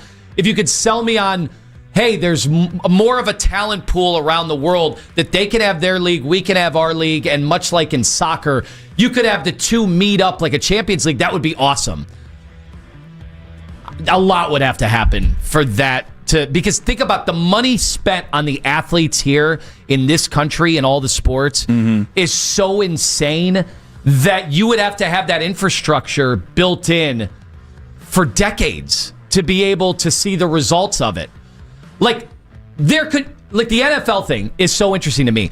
We only tap into how many countries for NFL players and like punters from Australia. Like, we could develop NFL players all over the world, but you have to pour the resources in. Like, this is where American football guy might argue with me, and maybe that's Ken. You don't think if all of our coaches went to pick a country that has a population, Brazil, if all of our high school coaches went to Brazil and worked for 10 years, you wouldn't start popping out NFL players like crazy? You would. Why? The athletes are just as good. Well, we have a podcast for that because I can bring that up because I disagree with you, but it's a long answer why. Found out at 10:15. Like, is there something in the water here that creates football? No, guys enjoy football, and then they're coached. 92.3 The Fan Extra on the free Odyssey app. It's like mixed MMA. They come all over the world. Why? Because they're interested in it all over the world. There's no better MMA athlete here than there. Sure, how's but the I think sewer it's system down there? Because if you're taking the creatine, you know what happens after that. I think punching in the face is the same in any country. Running, and also, like, you're telling me running and trying to avoid somebody is different? Well, yes, I think, when you don't have the big difference is the equipment. It's a team. Well, right. It's a team versus a singular person. Like, it's so much easier so get for the equipment there, and then you develop them. Yeah, it's so much easier for a single MMA fighter to travel to different countries to fight versus a 53-man roster or an entire NBA roster. Like, it's really, really difficult. And then on top of that, you have to have the proper courts, the proper fields. Like, there's a big I was just going to get high school kids from Brazil to come whoop our ass. You know, I'll see you in Canton. It's very cost prohibitive to build that up to begin with, because the NFL's been trying to expand international forever. And right now, the best we have is just international games. We don't have international teams. That's it for About Last Night. Meredith, you're supposed to say that's it for About Last Night. That's it for About Last Night. Bingo. Thank you very much. Neutral Zone with Rat Boy and the Hog, 8:45.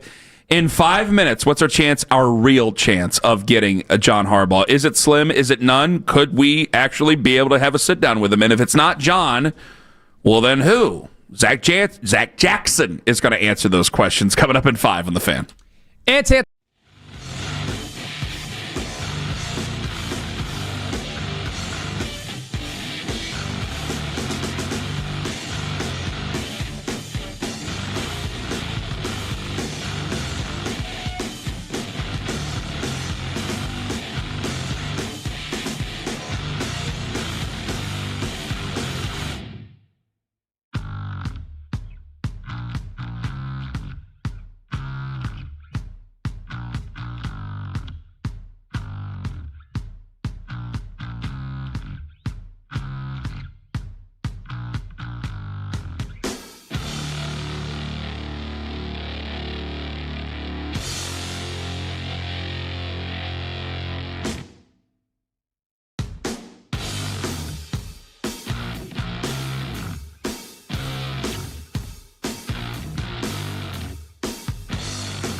sure to catch the Fan Off-Season Special tonight from 7 to 9. Get the latest Browns news tonight and every Tuesday night right here on 92.3 The Fan. From the University Hospital Sports Desk, I'm Jeff Thomas.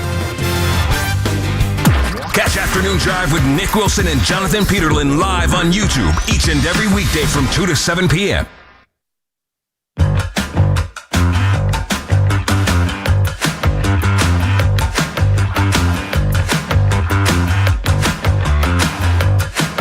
Ladies and gentlemen, we go to the Make It Right Call Kyle Wright hotline, and we welcome in Zack Jackson from The Athletic at Akron Jackson on Twitter. Hello, Zack.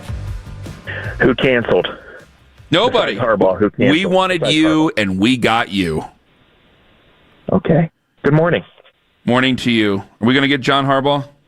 No, I don't think so. Well, thanks for the time. Yeah. You guys got a lot of hours to fill, and I don't envy that. What are you trying to say? That they were never going to get Harbaugh. No, damn it. Hold on now. We can't even get a meeting with him? I think we'll find out, but I don't. There's no indication. I mean, the Giants, maybe the Falcons, right?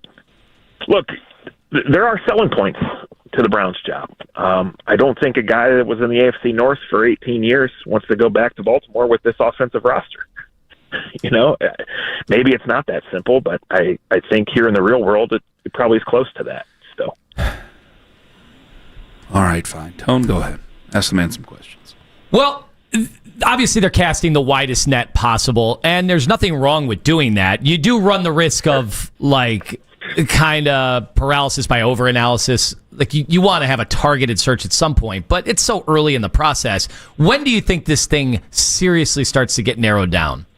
I think in the next 3 to 7 days, Anthony. You know, I thought it would be 8 to 10 interviews, but I see 16 on the Titans list and 15 or 16 on the Ravens list, and I see the potential for the Browns going over 10, and I get it, right? Like, the structure of the rules where you can't have people who are still employed by teams playing until next week makes it so you might as well. In person. Right? And then, in person. And then the reality of the Browns situation where you would probably prefer an offensive coach and there are not a lot of experienced coaches, like, you might as well use the time. You know, you might as well go through the process and see. And I know everybody has a theory about this is just a coordinator interview or this is just for the future or they're not really going to hire this guy. And I think in most cases those theories probably are right. But I think it's totally the right thing to do. Be slow, to be thorough, to be open-minded in who you look at and what you hear from these people, and then shape it. You know, this is an interesting setup. This is a ready-made defense that's good enough to be playing at a higher level than the team is. This is a major, probably multi-year rebuilding project on offense. It's now the second job open in its own division, and the other job is the best job available. So, yeah, I've always thought that it wouldn't be, you know, narrowed down for a while. Obviously, if it is an assistant of somebody that goes to the Super Bowl, it's going to go a long time. But I think it'll be the 2 or 3 finalists. I think will be a week or so from now. Zack Jackson with us from The Athletic. I thought about this a lot because obviously people are jumping on the fact that they've never heard of a bunch of these young guys, just like they wouldn't have heard of Sean McVay, you know, in the process. Mm-hmm. So this is a little different from last year where you had obvious coordinators or, you know, somebody lurking that or the year before with Peyton or Harbaugh.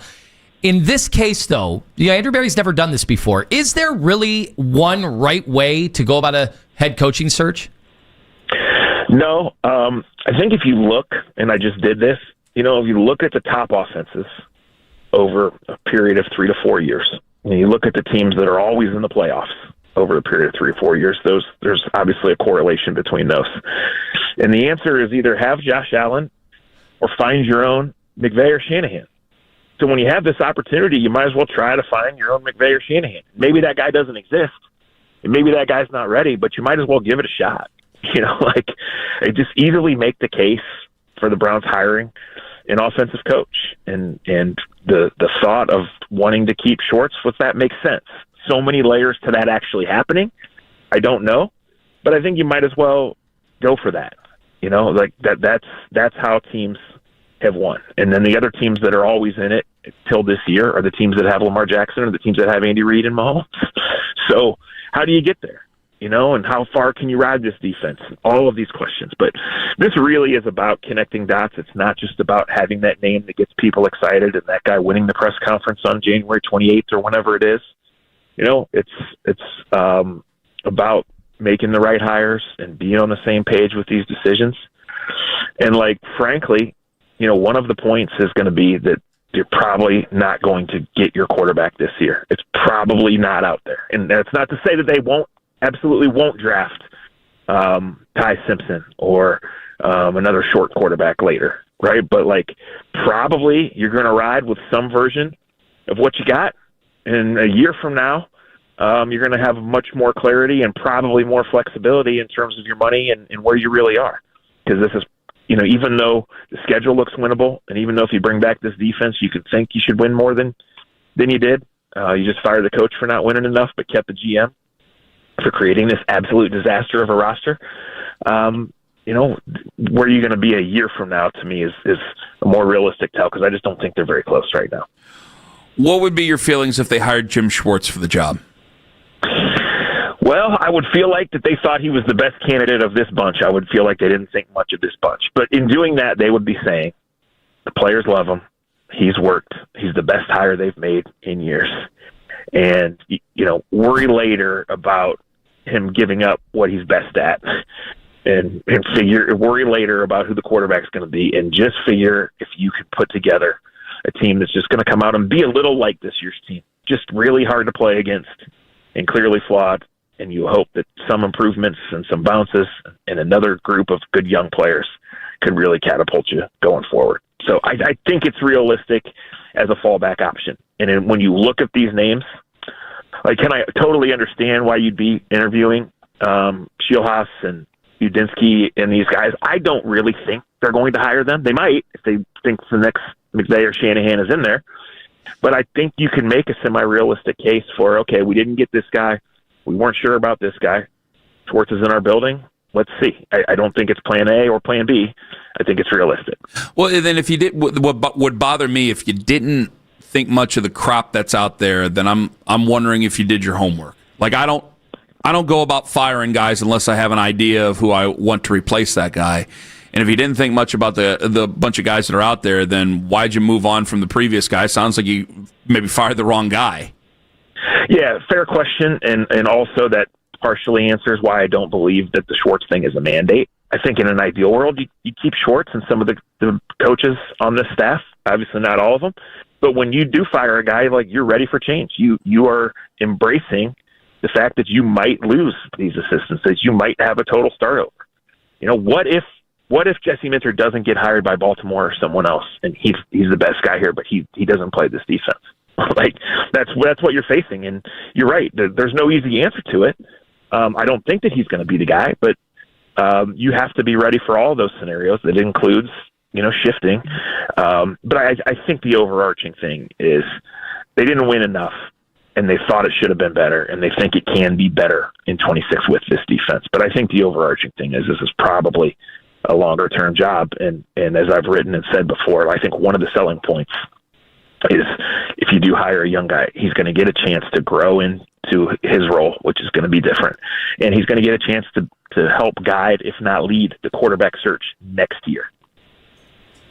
Zach, we've been debating, the guys like Harbaugh, Tomlin, if he were to be let go, and I get it, you'd think it'd be a pipe dream, that either would end up in Cleveland. But talk about the type of guy. The focus for so many teams seems to be now young, upstart, offensive guy with that kind of capacity. But what about cultural guys? And Brian Flores is another one, that I haven't seen him, get bandied about at all. But is there something to be said for Andrew Berry needing to at least, talk to some guys like that? I think so, because what's the general rule, right? You kind of go opposite of what you had before. just from a personality, from a culture, from an out front guy. I think when you look at McDaniel and Dan Pitcher, you see a lot of the same things of Stefanski from background to personality. Now, Dan Pitcher's never been in front of the room, but his background of coming up mostly through one organization in different roles is a lot like Stefanski's. His background of being a 2-year coordinator is a lot like Stefanski's. Mike McDaniel's an Ivy League guy. Now, he obviously was a head coach and a really successful coordinator. He's been in this building, but that's similar. So that is a thought. So, yeah, you're looking for the guy that stands up in front of the room and commands the room and says, that we believe in this and we're going forward, and it's not going to be perfect. It's not going to be easy. And temporarily you're hiring the guy who goes to the podium and says, guys, Shedeur has a shoulder and Gabriel has a hamstring, and this week we're going to start Watson, and we signed DTR to the practice squad. DTR is playing for the UFL now. Orlando. Yeah, so his contract will expire in June, so he'll be available. All right, Zach. Hey, do you find it a little bit awkward or a little bit ironic that Hunter Deckers is going to the Houston Gamblers? That's a conversation for another day. Anyway. I did not see that. That's funny. Zach Jackson. Well, you got to really know some college football to know that one. All right. That's a deep one in the woods. That is not the Iowa State reference that I thought was going to get made. Zach, give me time and I'll make it. What is like there seems to be a lot of, it's like a minefield. What would be the biggest disaster scenario then for all this? Oh, I don't know. That's not one I've thought about. I've thought about it this way. Like, this is hard. We know that here. And sometimes you get caught up in it. You get too optimistic or you get too down and you forget. It's like choose your own misery, right? Philly was on top of the world 11 months ago. I mean, they're a complete wreck right now, at least from the outside. Pittsburgh's miserable this morning. 22 years of winning seasons, and of course you'd trade for that, but of course you'd also get sick of it. Cincinnati's misery. They got a team that should be much better, and you would take the offensive weapons that they have over Cleveland's defensive stars all day. That's an easy choice. So yeah, I don't know what the worst case scenario. I mean, Ken, the worst case scenario is that 26 goes so poorly for whatever reason or reasons that everybody's out in 1 year. Like, I don't read this as Andrew Berry's on the hot seat. I read this as he's got security, because there's just no explaining keeping the guy who's responsible for this trade. Zach, and this is the battered fan in me. I might feel better about that, because when Jimmy Haslam gave the press conference on Monday, I'm like, he's only mentioning this last year. It makes me feel like he's got like a 12-month. It's year to year now, and I'm like, when you're looking at a general manager, it's so big picture. If you think that the guy has a year, then just forget it and move on. Well, right. Well, the reality is he has like 9 months, and everybody kind of does. But that's just how I choose to read it. Now, the first thing I thought after that press conference is the one guarantee is the kicker's going to go out and miss like 3 field goals in the first preseason game after he got the endorsement from the owner. Well, you ain't going to hear a word from me. Not after this year. Nope. I mean, that was so comical. We signed a 31-year-old defensive tackle. We traded for Tyson Campbell. And did you see that kick Andre Schmidt made yesterday? I mean, those ticket lines had to be lit up. Like, come on. Tyson Campbell was a good trade, Zach. He was. Damn right. He was, yeah. Was a good trade. All right, Zach, Tommy Togiai's Texans dominated the fourth quarter last night against Aaron Rodgers and the Steelers. What do you make of the state of affairs for Pittsburgh? And do you think Tomlin could actually be shown the door? Well, I know, Ken, you're worried about Ty Simpson. I think Pittsburgh might beat you to him. Please. I do think a youth movement there is necessary in some regard. And like I kind of mentioned before, of course you would sign up for the consistency that they've had and the model that they've had. And of course you'd also get tired of it. And of course, having a great defense only takes you so far. That's the reality of it. So I have no idea what Rodgers is going to do. My gut is they don't fire Tomlin because they haven't before. But, they're at an interesting point. Seattle was obviously willing to get rid of DK Metcalf for a reason or reasons. I think Pittsburgh's done a decent job with the offensive line and a decent tight end core, but they got major questions at the at the major positions. And this is just a strange spot for the AFC North. Baltimore was the Super Bowl favorite at one point this year, and I believed it. Cincinnati, if they get in the playoffs, they're dangerous as can be. Well, they were a disaster, and they're keeping everybody. And they need change, I think. So, yeah, it's an interesting spot, and there is almost like a case to be made for next year. Go for it. Be in it. Be competent. And if you want to do that. But I think realistically the Browns, here in January 13th or whatever the date is, nobody knows the how of anything, but everybody knows that the Browns are facing a multifaceted offensive rebuild, and just the early roadmap to getting competent quarterback play seems cloudy. Zach, we're down to one college football game left in the season. First thing, Mendoza, Moore, do you think neither, one of them will be decent, good franchise quarterback in the NFL? Yeah, I mean, Mendoza's going to be the number one pick, and they're going to build around him, and I think he has a chance. Is he going to be great? I think it's too early to say, but he's run away with it. Now, Dante Moore is a multi-year project, always was. It's just really a one full-year starter. I know he started some games before he got to Oregon. Obviously doesn't go in with a lot of momentum. We'll see. That's an interesting one. The Jets at 2 probably have to take him. But if they don't, it means there's some serious warts and it gets interesting. So he's young. I think he probably always was coming back to school until this situation developed where it was just like, how could you turn down being a top 3 pick? So that is certainly a story to follow here over the next few weeks. But yeah, I'm a Mendoza believer for sure. And I think he's the slam dunk number 1 pick. I think he probably has been for a while, but I think the way he's played, isn't it more touchdowns than incompletions in both playoff games? I mean, that's absurd. All right, Zach, thank you very much for the time. All the very best to you and yours, I suppose. Talk to you guys soon. Thank you. Zack Jackson. Oh, God, that sounded like a threat in a movie. I'll be seeing you, Ken. Like I owe him money. Rents always do with Zach. Big thanks to Zach from The Athletic. From the Make It Right Call Kyle Wright hotline. Andrew Filipony. We'll actually have some fun with him coming up at 9:20 this morning. Neutral Zone with Rat Boy and the Hog coming up at 8:45. Where, yes, please go back to college. Please, please, please. I'll tell you who coming up at 8:45. Up next, the disaster scenario for Browns fans. Ken Carman, Anthony Lima here on The Fan. Anthony Lima.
77. Call Home Genius Exteriors now at 855, the letter U, the letter R, Genius. See website for details.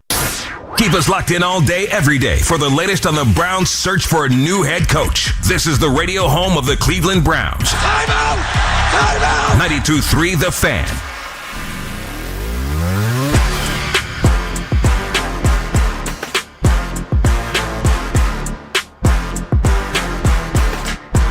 Just had Zack Jackson on from The Athletic. I asked him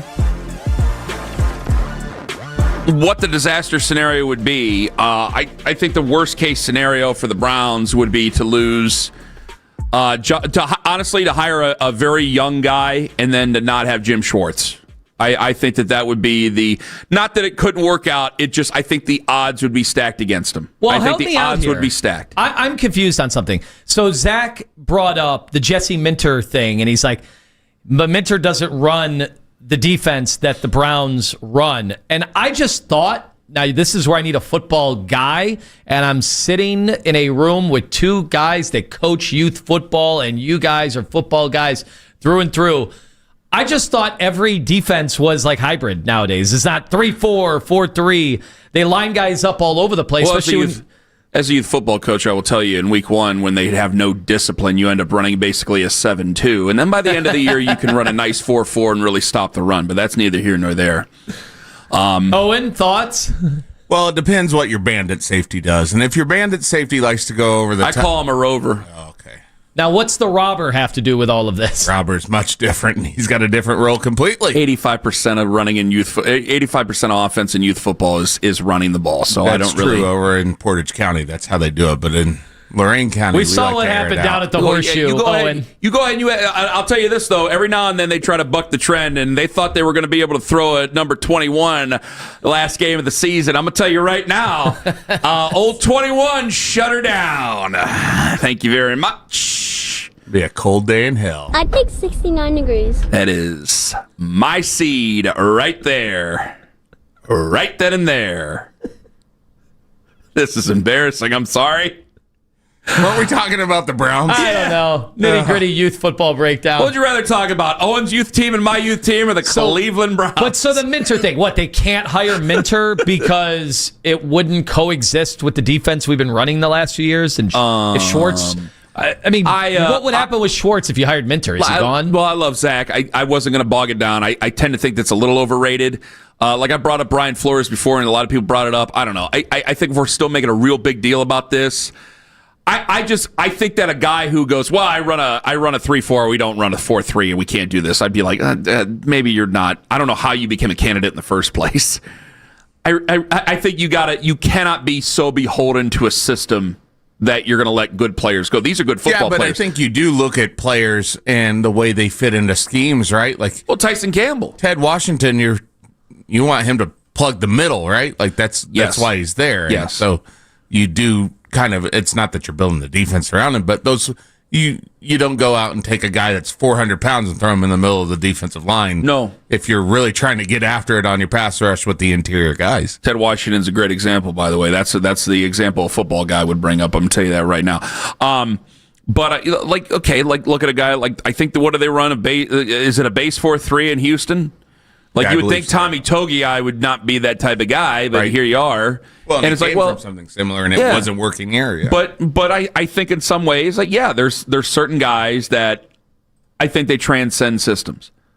A guy like Tyson Campbell goes without saying. He is much better in this defense than he was in the Jaguars' defense. They changed their defense. There's some guys that it ain't going to fit. And I don't think you want to go messing around with that, even though you might have to retool anyway. You might have to retool talent anyway. And so I think that ultimately, if you did have a guy who says, this is the way it's got to be, and you're just not a serious candidate to me. Like, I don't think any of the names that we've brought up, I don't think Jesse Minter would say this is how it is. Again, I'm bringing him in to be organizational. Now, I think that is he calling the defense? As a guy, like this is another thing that's changed. I remember when the station first started, and who's the boring guy? Pat Shurmur. I what were had you going to 5 say? names. I had seven ready to go, names. but I'm like, he doesn't work here anymore. He doesn't work here anymore. No, Pat Shurmur, the football coach. A couple of them guys were not boring. Don't even start. I was trying to think who I could say. Pat Shurmur was the boring guy. I don't even remember what I was going to say. The hell with you. Forget it. I don't. So anyway, when you got Get this me in man at trouble. safety, Yes, right? yes, tell me more. He's the one that's controlling everything that you do, and he's Who's the green dot on your team? Carson Schlesinger. Well, wait. On my team? Oh, Trey. Oh, we've got all different colors. You can go to Drug Mart right now and buy a whole pack of those Trey's dots. the, Put them on there. Trey's the green dot, except when he ain't looking. I go, hey! Over here! Over here! Damn it! Then he wonders why he can't do 2 Super Bowl Super Browns on Monday. He can only do 1 after one of our 5 wins. Well, because you make a tackle for a loss, and then you got enough people surrounding you, and it's like, hey, they're trying to hurry up here at the end of the game. We have one call. I have a giant picture of Urkel, and I just hold it up. And they know. Nah, I'm kidding. Trey's great. He knows what the hell he's doing. Seek and destroy. That's why my defense is so good. What do you want from me? That's why Jim Schwartz and I were spirit animals, Tone. I don't know how else to say it. Owen's an offensive guy. You're going to Philly, too? Why is he going to Philly? What's that all about? You guys were talking about Philly during the break. Yeah, why were we talking about Philly? Yeah, because they have a really good defense. They don't have, the best player of the generation right now on defensive line like the Browns do. And I don't know if they have a corner that is Denzel Ward-like, but they have close to that, and their cupboards more stocked.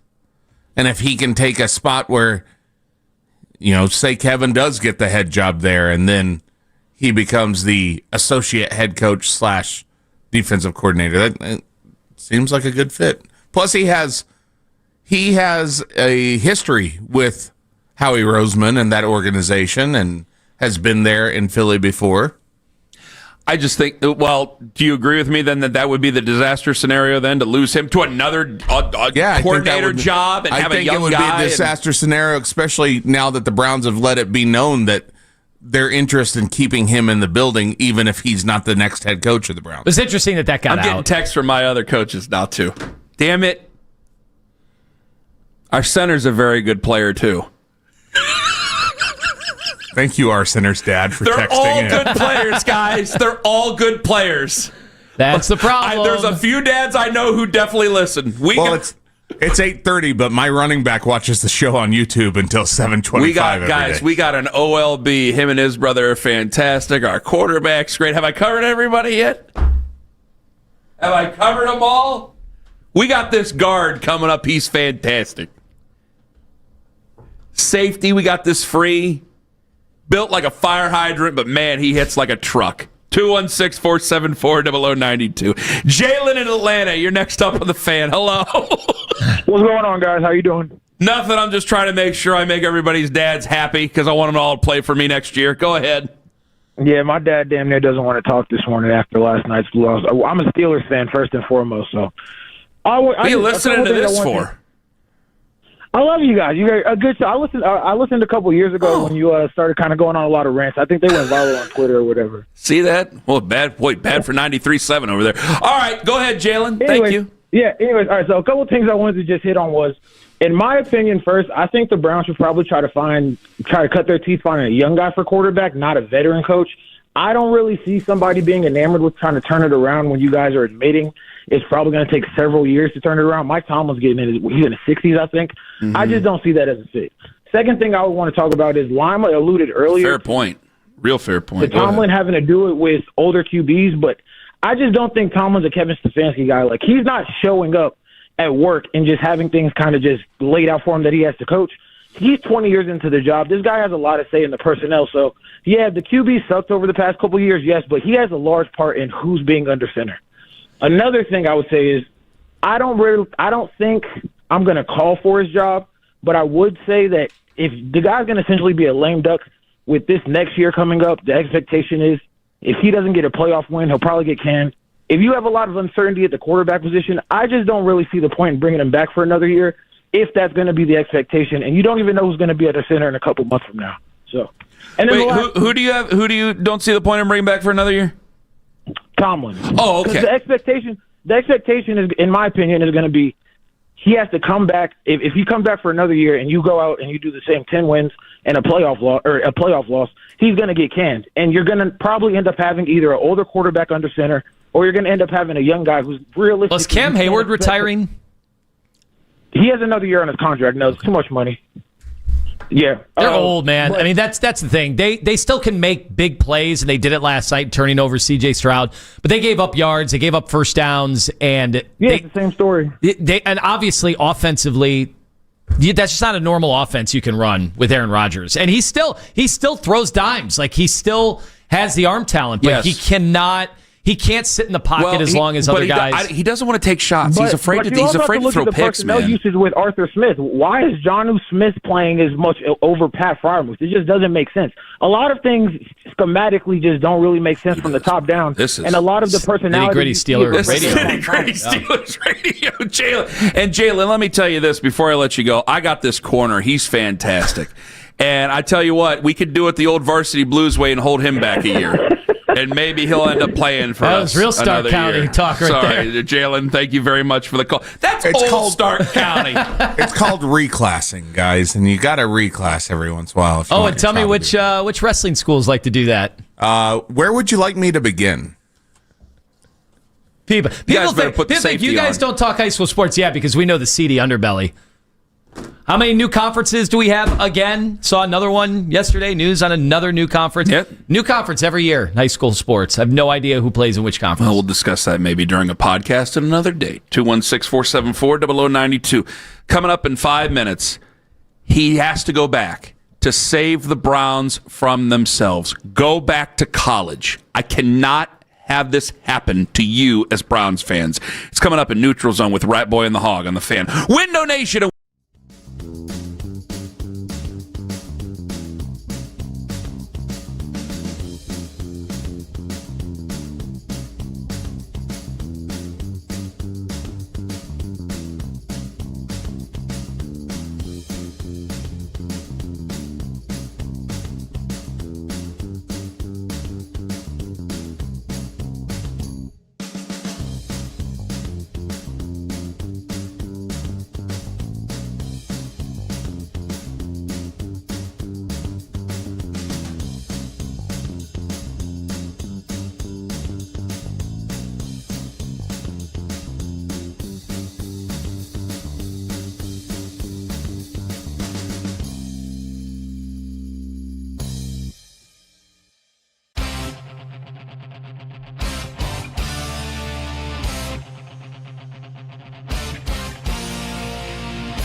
Mental Health and Recovery at 440-989-4900 or visit rivionhealth.org.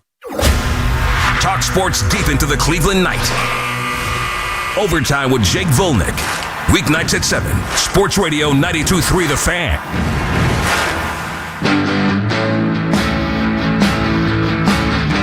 It's time for the Neutral Zone with Rat Boy and the Hawk.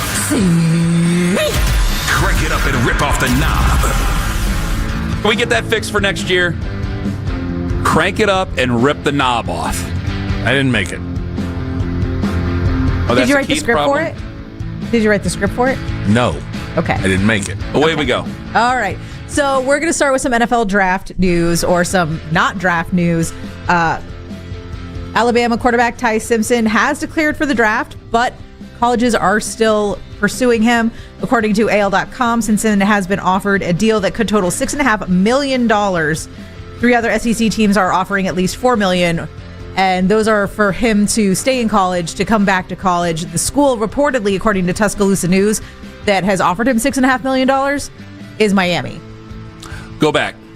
Go to the SEC, go to the ACC, go back to Miami, go back. Do not put the Browns in a spot for temptation, I beg you. Yeah, this is different from like Dante Moore. Dante Moore has a chance to go number 2 overall. Actually, Todd McShay says he still thinks there's a slight chance he could go number 1. He doesn't think it's going to happen, but he's like, I wouldn't rule out Dante Moore just because he had a bad game that everybody saw. That's not how NFL evaluators work. You're not going to go number 2 overall. Now, Dante Moore's scenario is, hey, you can go back to college for another $5 million, or you can get about 50 that's guaranteed as the number 2 overall pick. And if you go back, you're probably still not going to be the number 1 overall pick. Bleacher Report is projecting, in their mock drafts, they're projecting him to go number 13 to the Rams. Dante Moore or Ty Simpson? Ty Simpson. That's fine. Which is the Rams want to draft him. Which is a team trading up to 13 to get him. That's fine. Yeah. That's fine. As long as it ain't here. I want to fix the situation. They have a much better incubation period than we do, a much better setup than we do. I think that factors into it. I don't have. It's not like I think Ty Simpson's going to be a bust and a terrible quarterback. That's not it. He's got 15 starts. You know how this scenario goes. These guys always play here before they're ready because we're always in this state of flux, this mess. If they want to go ahead and trade for him, if he's going to come out, fine. I just do not. I want to fix the situation. I don't want just what's better than what we have. That's not, and especially in the first round, that's not going to fix it. It's just going to make the situation worse and prolong this. By the way, what happened? Did something change, and is it just the fact that we're okay with more mobile quarterbacks? That there was a time where you had to be 6'4" and 6'5" to be even considered really a first-round pick, and now Ty Simpson 6'2". You know, Dante Moore is 6'1", 6'2". Well, wasn't that one of the drama with Baker Mayfield coming out? Is that they were worried that they were claiming that he was 6'1" after the combine. That was like we were all on Baker Mayfield height watch. The times are a changing, they man. Really are. You need a different athlete now to play the position. It's really different. But so what I don't get is why anybody is like I see good things with Mendoza, and I'm like, his back shoulder throws are NFL caliber now. He's 6'5". He can scramble enough. He's mobile enough. Kind of in the same way Joe Burrow was.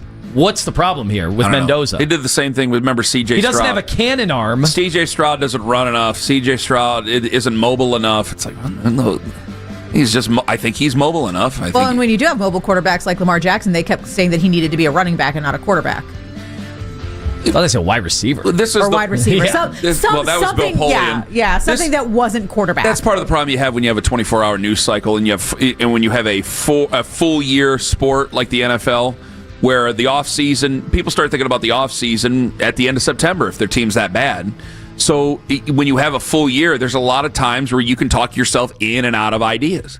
Like Ty Simpson, I'm sure a lot of people heard that and they are angry at me for saying what I said. But I'm going, no, I want to fix the situation. If Shedeur Sanders goes out there and sucks up the room, and then you take Ty Simpson and put him in there, I don't think he's going to be good enough early enough. And I think you're going to lead yourself to a longer, prolonged problem than what you already have. So I'm interested in fixing it. It's not just about what's better right now. That's what got us into this hell in the first place. Let's just go and let's fix it and let's make the right investment instead of just better investment of what we already have. So I saw another college football story that really annoyed me. It really got under my skin. All right, let me have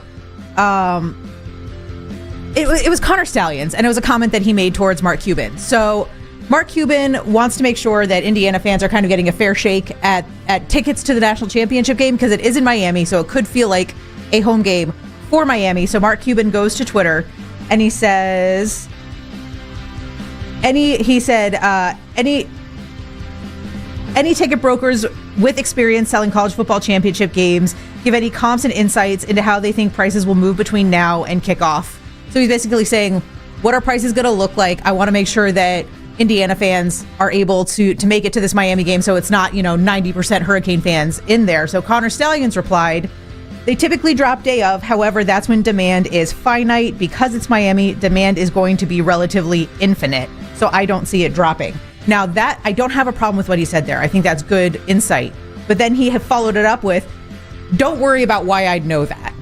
Oh, I think it's a great idea. I love it. It's annoying because, okay, so your entire life, your whole life, you wanted to work for Michigan football. That was your life's goal. You get there and you screw it up, and you're probably never going to work in college football ever again, and you're cracking jokes about it. He did what he was told. Yeah, the Nuremberg defense doesn't work. He followed orders. Nuremberg defense doesn't work. I mean, he wanted Michigan football to win. Michigan football won. I don't think he has any regrets whatsoever by it. And by the way, I don't think that they're going to have problems getting Indiana fans in there. Indiana hasn't had anything to I think there's really going to be more spend their money I'll tell you on. right now, there's going to be more Indiana fans in this game, even though it's in their backyard. Totally agree. They have did you know they have the largest alumni base in the country? I always thought it was like Ohio State. It's not Indiana. You're right. I see a lot of Indiana flags out there. They have all and their campuses. They pool together. It's kind of like a Penn State thing where they include the other satellite campuses and everything. Because it's like the Indiana University or like the at different spots, almost like SUNY, right? So like Ohio State University of New York. But Ohio State Mansfield doesn't like. It's Ohio State's still up there, but the thing is, they're all going. They're doing everything they can. I saw most recently. I know we're going to do a market watch later in the week. One site has the get-in price at $3,400. Another has at $3,700 for the worst seats in the house for the national championship. That's a lot of money. They got a lot of highfalutin alumni there, and again, they haven't. When's the last time they were really, really, really good at men's basketball? Nobody can remember off the top of their head. And early to mid 2000s, and they damn sure ain't never been this good at football. So they've been able to save their money for a long time for a trip like this. Victor Oladipo. There you go. That was a long time ago. So do you think Adam Schefter might be losing his touch a little bit with some of his reporting? I thought for a long time. And the reason that thought crossed my head was because he was talking about where John Harbaugh is interviewing, and he is reporting that John Harbaugh making preliminary decisions on where he wants to go, and he reports the Giants, Titans, Browns, Raiders, Cardinals, which makes sense. But the Falcons posted an official hey, we've completed an interview with John Harbaugh. It was official from the Falcons Twitter, which says to me that that wasn't one of Adam Schefter's these are the teams that John Harbaugh is narrowing it down to. Well, is there a possibility he got it mixed up and he thought that the phone call was, or he thought the interview was just a phone call? Because he didn't have to be in person; they could have done it virtually. Right, but wouldn't that have been on the list of teams that he put out? Of these are the teams that John Harbaugh is why was that one a secret? Why does that one seem like it was some secret clandestine interview? The Falcons one? I don't know. I like that the term, Falcons have interviewed a lot of guys so far. So they've interviewed Anthony Weaver, Clint Kubiak, Aiden Dirty, Kevin Stefanski, John Harbaugh, and I think Mike McDaniel was in there too. There's a lot of interviews, but I thought it was very strange that Adam Schefter's all right, these are the teams that John Harbaugh is narrowing it down to. The Falcons are not on that list, and the Falcons are hey, we interviewed him. Well, I thought it was all 7 that he had, or was that Pelissero? There was 4 different things that came out about Harbaugh and what he's planning on and what he's not planning on yesterday. I made a joke that he might have been catfished by Jim Harbaugh, or that the Falcons were. I think that not according to the graphic. Well, I got to be honest with you.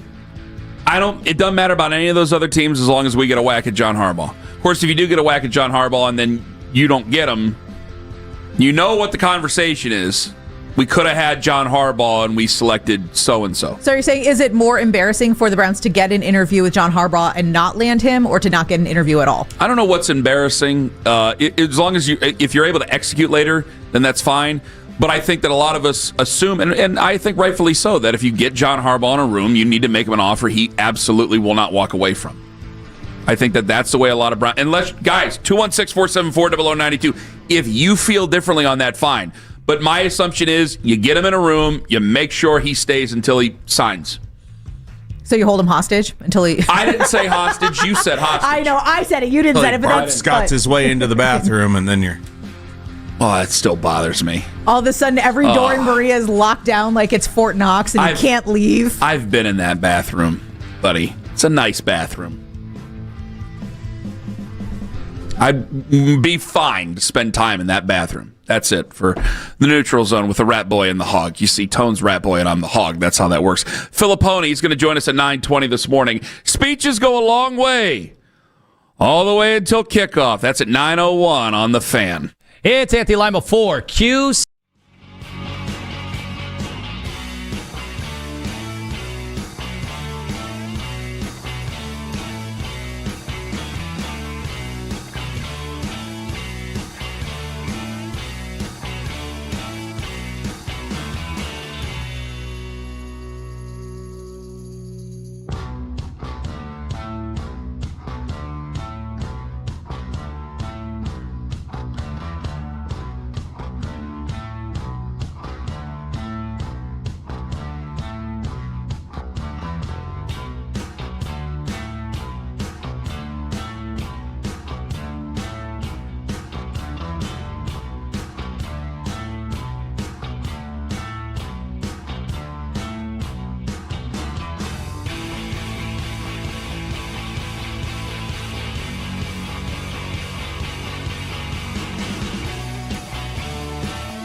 Get the latest Browns news tonight and every Tuesday night right here on 92.3 The Fan. From the University Hospital Sports Desk, I'm Jeff Thomas.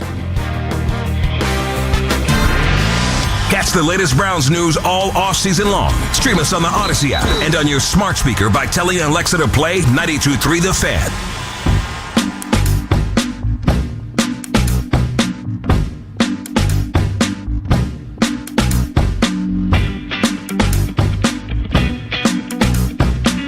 Win a 4-pack of tickets to Fan Night, Cleveland State basketball on Thursday, January 15th, 7 p.m. at the Wolstein Center. We will be there. Owen says he might be there now. I hope so. I just changed my mind after what Ken told me. And now Owen's out. That's ridiculous. I didn't say anything that would make you change your mind. It was fun while it lasted. I talked to Vic can do it. Jonathan Peterlin, who said he will be making an appearance. Will Nick Wilson make an appearance? Will Baskin, Will Phelps, Peterlin's coming? Will Jeff Thomas, Will Meredith, Will Mackenzie Flume. Who else can I name? Jake Volt. No, he'll be on the air. He can't. Joey. Joey, his birthday was over the weekend. Joey. Will Joey be going? Will he be doing any video? You know, like his job? Summer hack topic, Jake or Joey. Get tickets at csuvikings.com/tickets or enter the word BOX, B-O-X, by the end of the hour at 93thefan.com to get registered to win. We'll see you Thursday night. Doug Gottlieb, you better watch out. Actually, I think that might be a great Is Gottlieb coming on? Summer hack. Can we run our chance by Gottlieb? Our chance? I think we have to, Yeah. What chance? What chance? Gabe submitted like 10 of them already. Who? I'm not chanting anything Gabe wrote in to chant. That ain't gonna happen.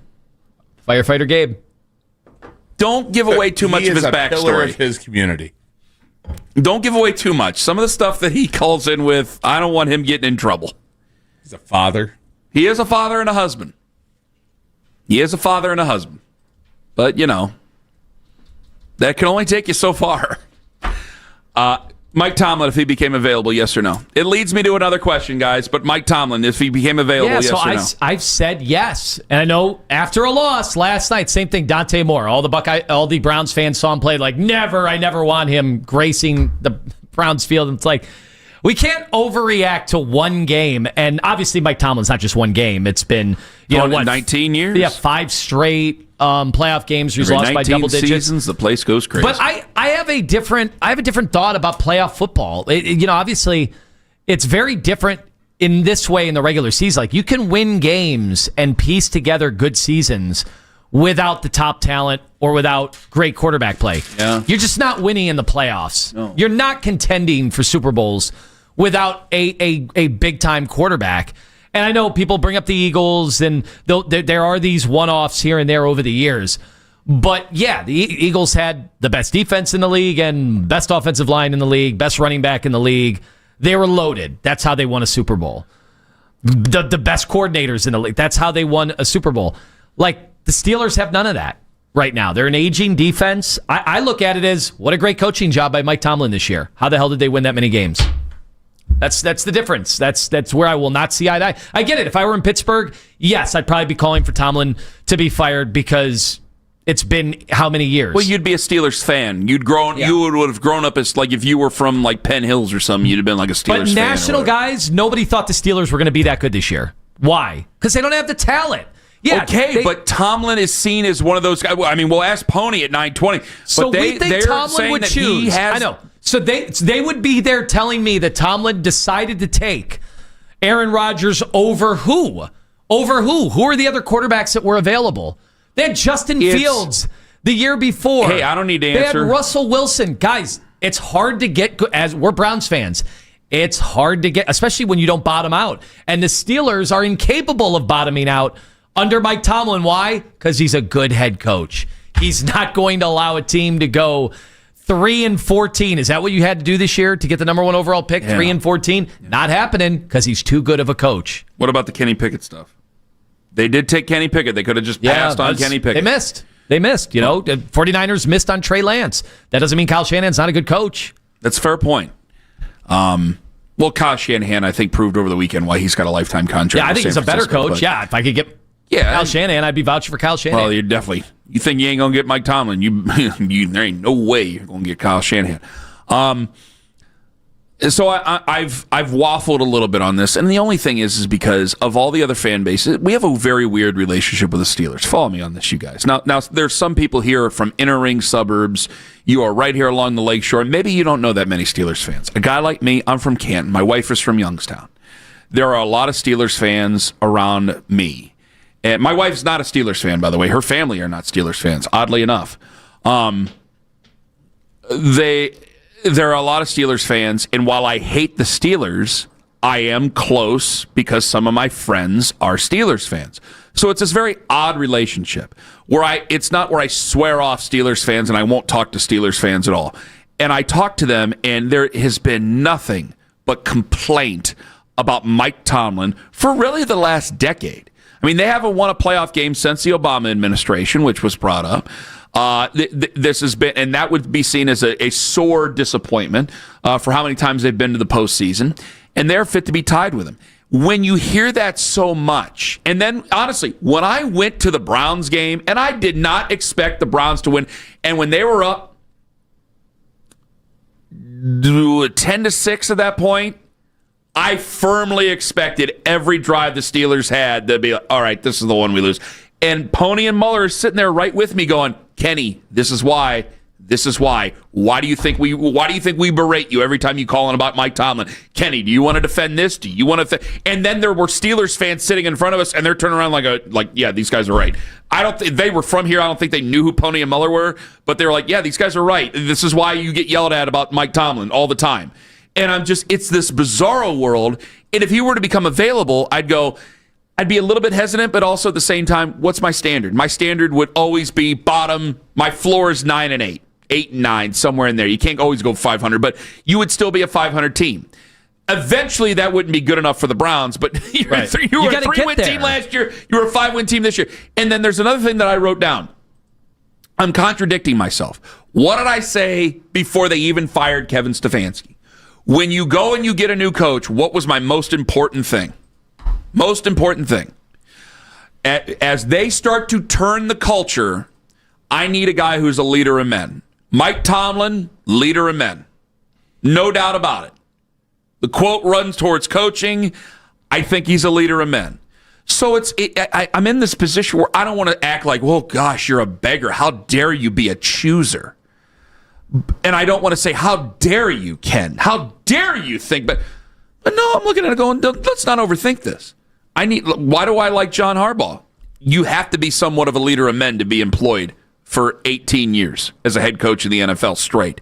You have to be a leader of men to be the head coach of the Steelers for 19 years. We all do it in different ways. You know, Chuck Noll was a leader, and Chuck Noll was not a very loud, boisterous man.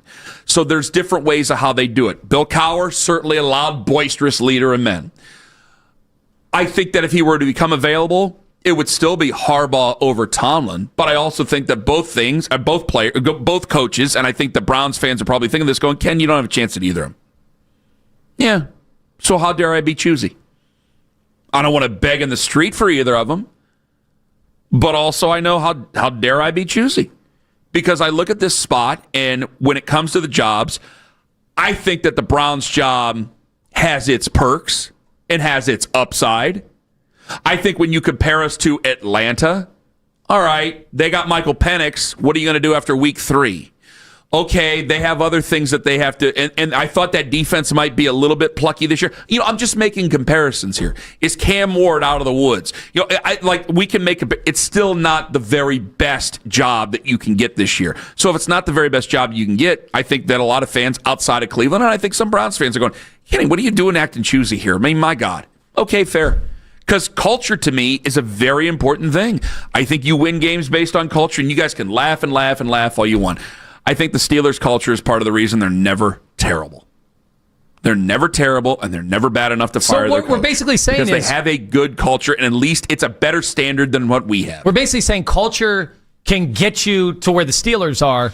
Now, it's got to be talent. Well, it's got to be quarterback. You got to have the right players. It's got to be guys, hitting their stride in the right time. It can't just all be. It's past 9 o'clock. I can say it just can't all be balls football. I mean, you got to have some. I hate where I'm not looking at it like I used to if it were the 1990s and it's just guts and blood and all the other stuff, and you need guys who are just, yes, you need ass kickers and you need dangerous dudes from the trenches. You do need that, but you also need guys who, show up on the charts.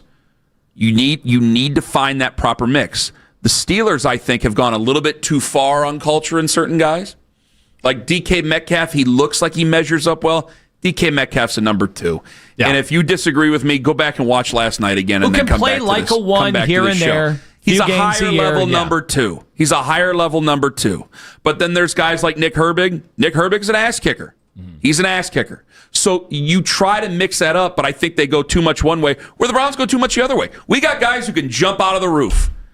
But when the fourth quarter comes around, they're hiding underneath the desk, with the exception of a couple.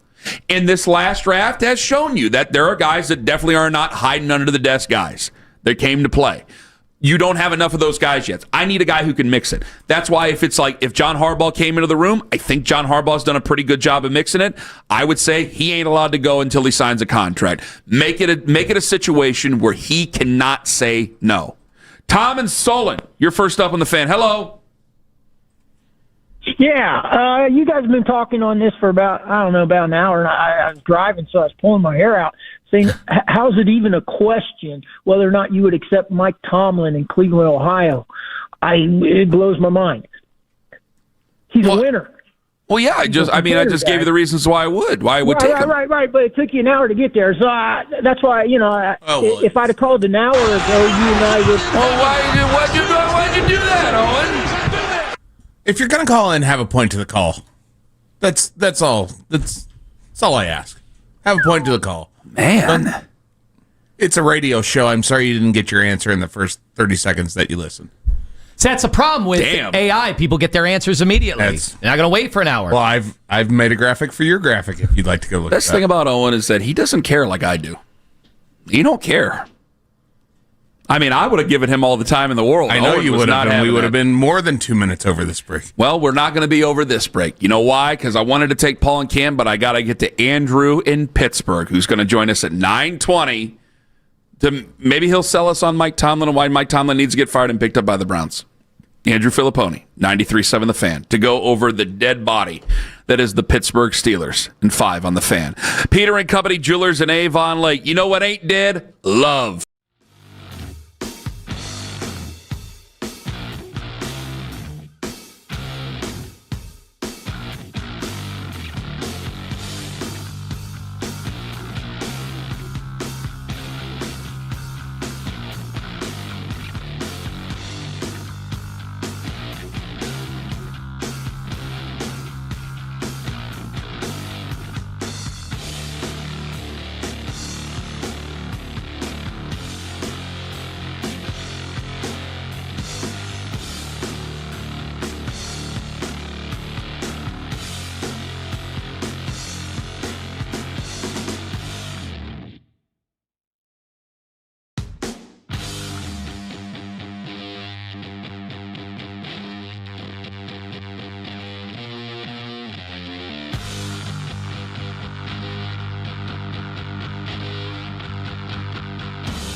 Cavs lose for the third time in 5 games. Donovan Mitchell added 21. Lauri Markkanen, who was sent to Utah in the Mitchell trade, he had a double-double last night.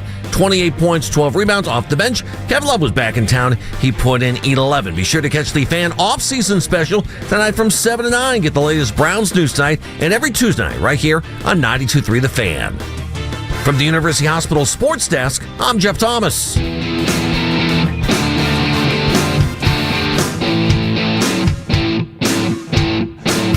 All the trash talk that's gone on, and I still had this sneaking suspicion. I know a person who's a Steelers fan over at Fox 8, and I was like, I got a weird feeling. It's been so long since the Steelers won. The luck's got to run out at some point. I think they're going to win. And then they lost 30-6. So let's bring in Andrew Filipony, who joins us right now. He's on the Make It Right, Call Kyle Right hotline. Hello, Pony. Well, speaking of make it right, are you ready to say I was right about Mike Tomlin? What about? Not the right coach for the Steelers anymore. It's painfully obvious. In this cycle, who are you excited about then? Do I need to be excited about someone to say that a guy is overstated? Yeah, you got to have somebody in mind if you're going to fire somebody. Anybody can say fire anybody. You need an idea. What the Browns have done in the past is just fire somebody without a real plan. You're a radio show host. You're not a radio caller, so you need to have a plan. Yeah, okay. If my plan is I bring somebody else in, my guess is that guy will do better if given, 9 years. Yeah, we hired Freddie Kitchens. We hired Freddie Kitchens once, so no, that didn't work out that way. Are the Steelers the Browns? Every coach they've hired has been a borderline Hall of Famer over the last 50 years. The Steelers might not be the Browns. Wow, but I know you want to get rid of a Hall of Famer. The Steelers might not be the Browns, and the Browns might not be the Steelers, but you're not Ken Carman, because Ken Carman would have an idea of who to hire. You're not giving your listeners any names. Hey guys, do you think when Bill Cowher left after 2006, the name they had pegged as their next coach was Mike Tomlin? I would imagine they had an idea that they were going to hone in on Mike Tomlin. They had no clue. No, they did not. So what? They decided to open up the interview. That's what it is. Really? They just decide, hey, anybody who wants to interview to be the head coach of the Pittsburgh Steelers, come on by. You really think the Rooney family, who sends their sons on scouting trips as teenagers to learn the business, did something like that? You go on the air and say these things to your listeners in Pittsburgh? Ken, all my listeners agree with me. They don't want the guy back. So, yes, I will go on the air and say these things. But you're not giving them what they need. Come up with a name. What is a name to replace Mike Tomlin? Ken, the list you came out with it had Kubiak as a coach for the wrong team. What are you talking about? Because I was thinking about his dad, and I'm glad you're paying attention to my content. I don't even know what you do on your show, but I was thinking about his dad, and I was thinking about his dad, and I accidentally wrote the Broncos. I had a brain fart. I'm sorry, but I had a plan. I had actual people that were there, and I didn't even put him as a main person. What team a guy coached. I knew what team the guy coached. Don't be stupid. Don't be petty about it. You know the truth of it. You didn't think I didn't know that Clint Kubiak was the offensive coordinator of the Seahawks. I accidentally wrote down Broncos because of his father. That's how that went down. This is what you want me to do. Well, if you're gonna start arguing little dirty semantics on it, then yeah, I guess is what we're gonna do. Because I've given you the opportunity over the first 3 minutes of this to give me a name. You're not giving me any names. Give me a name of who you would replace him with. You're not giving a name. Give one name, Andrew, and we can move on with the interview. One name. Ken. One. If I give you a name, not you're going Ken. to You just said Ken. Is it Ken Wisenhunt? Is it Ken Wisenhunt? I tried that before. You're going to go, that guy doesn't have Mike Tomlin's resume. I didn't say that. Would be lunacy to fire him. I asked you for an idea of a name of who you want to replace him with. You are giving me nothing. Any idiot can call and say that a person needs to be fired. The listener demands us to have a replacement ready. They should demand it of it, and if they're not, then you are leaving things on the table. You could have made it a better situation in Pittsburgh. You are not doing it. Give me a name. I mean, if we're really going to do this, the first call I would make is to Marcus Freeman and say, "Are you really going to go back to coach a team that can't even make the college football playoff?" It's about time. They deserve it. Do you like Finally him? A name. Do you like him that he was fighting with other high school wrestling dads? That was a shakedown, and you know it. Can I give you a counterpoint on all this, Pony? And he did give a name. Ken, there's not a counterpoint. Can I give you a counterpoint? No, it's not Ken. Anthony said that. That's Anthony. I'm the fat one. He's the thin one. You play a great devil's advocate, but you don't actually even believe it. Can There's I give no way you I agree that sometimes just over time, over the course of how many years has it been, sometimes stuff gets stale. Without a doubt that happens, and I admit that if I were in Pittsburgh doing radio every day, I'd probably have a different point of view. But from the outside looking in, because you guys are in the bubble, he went 10-7 this year. Your team had no business going 10-7. Your defense is old. You have no quarterback. Your offensive line is still substandard. Boom, fixed your wagon. I just feel like winning 10 games with that roster, there's only maybe a handful of coaches that could have done that in the world. Anthony, he went on the flagship station before the season started and said, this defense is going to do historic things. This defense can be one of the best defenses of all time. He said that. He didn't have to put that label on this team as a 19-year defensive-minded coach. He didn't have to say that. He told people inside the organization, we need to wait on Aaron Rodgers because he's the quarterback we can go to a Super Bowl with. He believed these things. It's not Bill Parcells saying, well, if I'm the coach and I'm going to cook the meal, they might as well let me pick the groceries. It's not fair that Jerry Jones gets to do it. He has huge say over their roster composition, who they draft, who they sign, what they do. Okay, it's not like he gets pulled kicking and screaming. Well, into they made a key. You're right. They made a key mistake in making T.J. Watt the highest paid defensive player in football, and he's washed up. Yes, and I didn't say he was washed up, but I did say he deserves the contract because of his sin. But I would trade him and let somebody else give it to him. I literally said that for months during their contract negotiations. This team's ceiling is the same thing as its floor. And it's been that way for years. And I don't see the thing that ticks me off, and I'm sorry, I'm getting worked up here, but it's just the truth. You should be mad. Is that there's like 5 cities. Cleveland is one, sorry. New York with the Jets is another.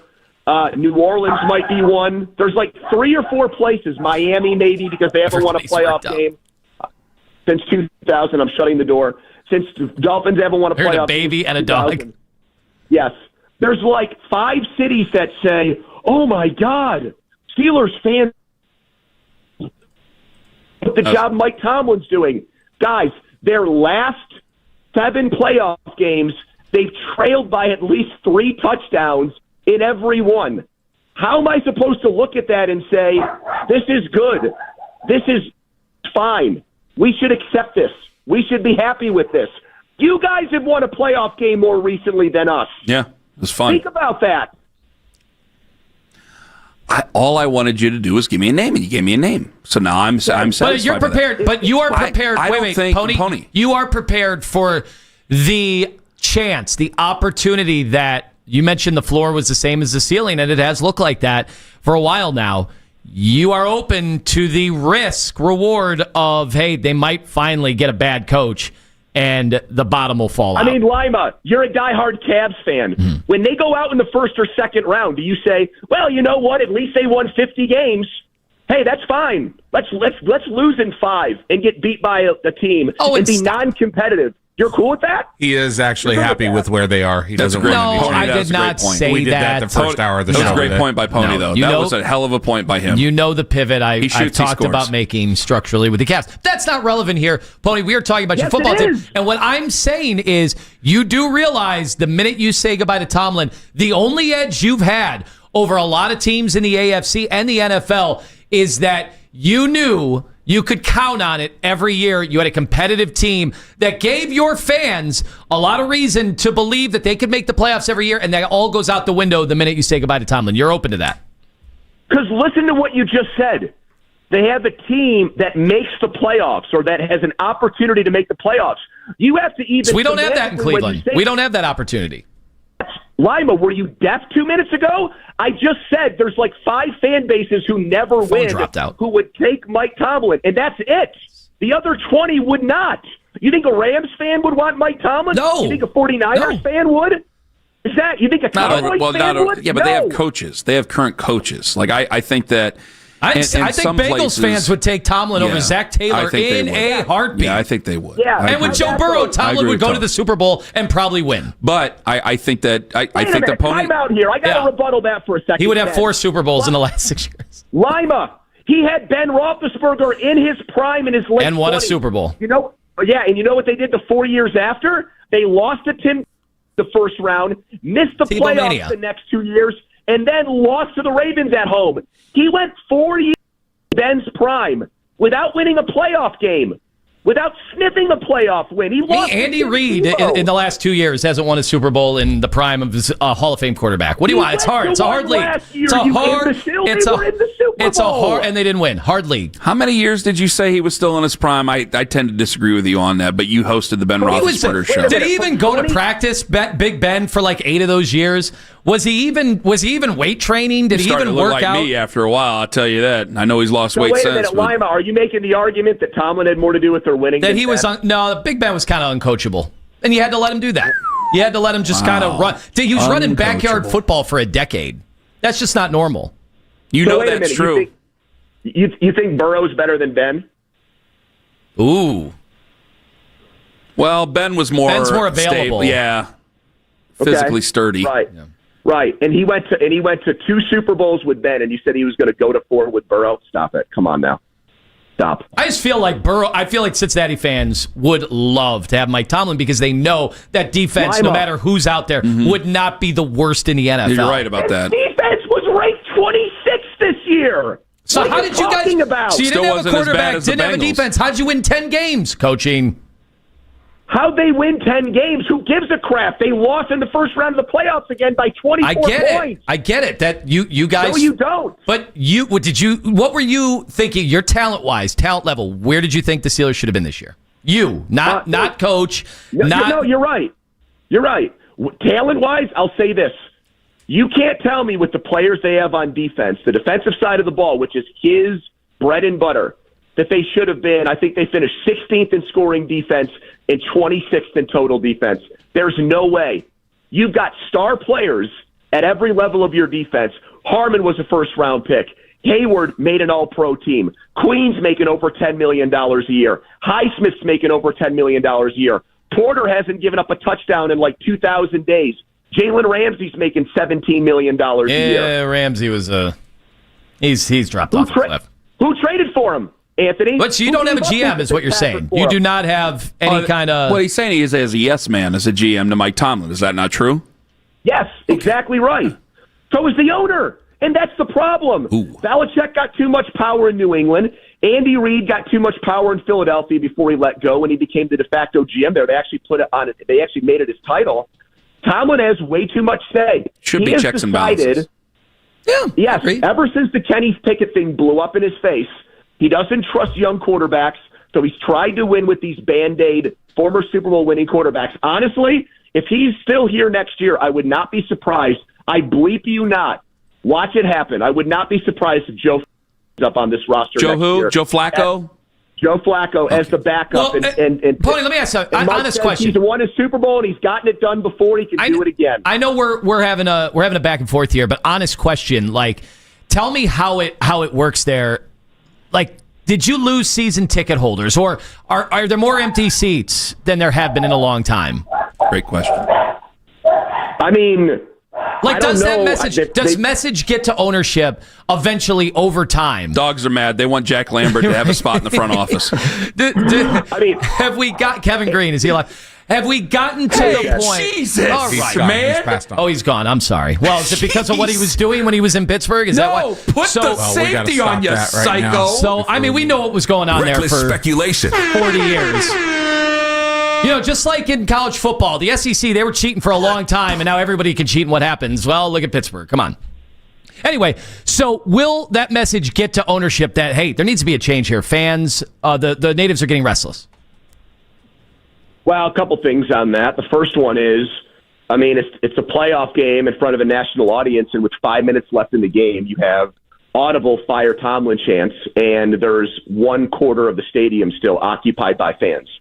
So if the owner hadn't taken his warm glass of milk and gotten tucked into bed by then and was still there at the game, he would have seen what a mockery that was of his once proud franchise, that's how the fans reacted at the end of the game. I thought the PR master of the Pittsburgh Steelers refuted you. Bert, what's his name? Lancaster. Yeah. No, that was an actor. What's his name? Bert what? Well, Burt Loughton. We know who signs his paychecks, and it's the guy that he has to protect in these situations. So take that with a grain of salt. It's true. He knows that. I'm not saying anything that's wrong. The PR director for the Browns would say the same thing. There's a Haslam name on the bottom of the check. Hey, don't you? We're talking about the Steelers here. I'm not dogging them. I'm just pointing out how NFL teams work. And according to Lima, the PR master of the Cleveland Browns is me. So don't even look. The draft is here in April. I know that there's fan bases that come in from that from all over, but I think it's going to be a very interesting situation if the owner is there. If they show images of the coach, are you going to have 100,000 Steelers fans who boo or start fire Tomlin chants again, which could easily happen? And that would be a very big black eye for the organization. That'd be tough. Something you should keep in mind. Maybe Goodell needs to step in then. That'd be a tough look. I got one more question for you. Okay, if the Steelers were to let go of Mike Tomlin or an amicable split, whatever, would you want Kevin Stefanski? No, I would not. Okay, why not? He would not be. Why not? Well, I just heard a few things on that. Like, most of the people not named you, and this is not at all a criticism of you, Ken. That's fine. You can criticize. But I know I can, but I wanted to let you know that this was not one of them. Okay. I just feel like there's a sense that this year he got super sloppy with things. Like operational things, bad. Game prep, bad. Kind of flimsy game management things. I mean, and that has nothing to do with like the whole Dylan Gabriel, Shadur Sanders thing, which still makes no sense to me. And I said that though. I said all that though. I said all that on the air. Okay. All right. Well then you. Okay, fine. Well then I apologize. I've admitted all that. So why? So my question is, why would I want to replace a coach? You screamed at me and said, "Give me names." I just want a name. Why would I want to replace a coach with someone whose most recent track record is that his details on game day were just awful? It's a fair point. Like, to me, that's a very, very hard sell. I'm not challenging you because you wouldn't want to. So let's bring him here. Yeah, I'm not. I know that 99 out of 100 times I'm challenging you on things. I'm not challenging you. I just wanted to know an answer. That's all. Yeah, and I think that's pretty. That's a fair answer. I think that's a very fair answer. He has to answer to that because that was. I mean that Bears game. The Bears game, they looked like they wanted to be anywhere else, that they were clocking in just because they were being paid to, and that was it. And there were other situations where you got to bring up the Dylan Gabriel. What was his hand in that? I think that's all true right, because let me flip it on you. Okay. If they did have a mutual parting of the ways with Tomlin because they never have the balls or guts to say that he got fired, would you want him hired as Browns coach 5 minutes later? 5 minutes later? Do I? Yep. Do I have a chance to hire John Harbaugh? Nope. Like Tomlin said, I'm in, but you have to give me a decision right now. I would do it. Yeah, I would. I don't think Tomlin would come here. I don't think he'd come here. He wouldn't. He wouldn't work with Andrew. No. I don't think he'd work with Andrew. Lima, let me ask you this follow-up then. Yeah. What in Mike Tomlin's 20-year history as a coach would give you a good feeling that he could find and develop a quarterback to lead you out of the abyss that you're in? I'll be honest. I told Ken this. It would be luck. I think some teams stumble into quarterbacks. Look at Jags. Look at the Saints. I know that's not a plan. I understand that sounds silly, but you're never going to get. The Browns have been so bad the last 2 years; they still don't have the number 1 overall pick. Like you can't ever bet on that either. Ken, you just said look at the Jags. You don't think Liam Cohen had anything to do with Trevor Lawrence's transformation this year? You think it was luck? No. I'm saying that I think that. But what's the transformation? You saw him in that playoff game. He's still making the same mistakes he made his rookie year. What I'm saying is that I think that ownership can get in their own way, and still you can have luck. Drew Brees ending up with the New Orleans Saints. What you saw? I mean, again, Jacksonville. I've brought up the Tony Khan jokes many times. But I think that, there's definitely a lot of things where teams just fall into it. Sure, but that's not a plan. That's not a plan. I grant you that. Drew Brees was good in San Diego before he had an injury that people thought would make him a much worse quarterback. Mm-hmm. He also had Sean Payton, who's proven to be one of the better offensive coaches in the last 30 years of the NFL. To me, that's not luck. Mike Tomlin has literally never made a quarterback better. He is not. He inherited a Hall of Fame quarterback. I think it would be, and I know we got to let you go. I think it would be a situation where, we've reached some really ugly, valleys with this team, and we wouldn't reach that valley. And I think that that's where we're always going to find ourselves at loggerheads when it comes to Mike Tomlin, is that, Browns fans have dealt with some really ugly things over the past 26 years. The Steelers haven't. You're frustrated, but you've never had to have this whole come to Jesus every single offseason about the embarrassment and all the other crap that we've had to talk about here in Cleveland. You just haven't won enough games. Sure.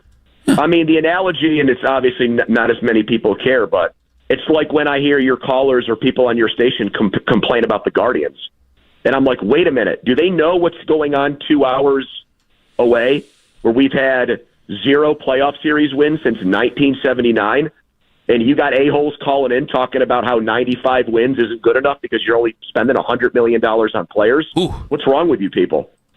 Well, we're not so different, you and I. All right, Pony, thank you. I was talking Steelers and Browns fans there, Cleveland and Pittsburgh fans.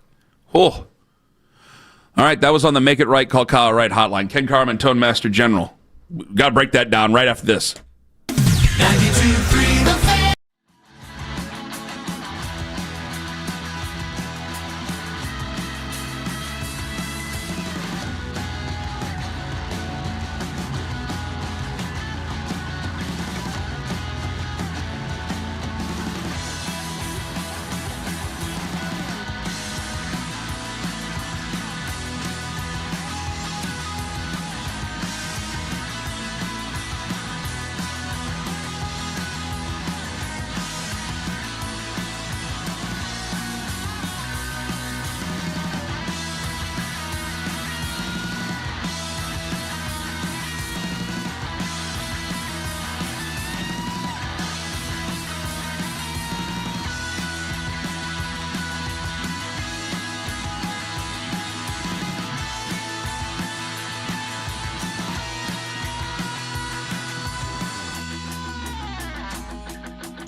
ZipRecruiter finds you the needle in the haystack. See why 4 out of 5 employers who post a job on ZipRecruiter get a quality candidate within the first day. Try ZipRecruiter for free at ZipRecruiter.com/free. That's ZipRecruiter.com/free. ZipRecruiter. Whenever you need to talk about the Browns, we got you covered. We are Sports Radio 92.3 The Fan.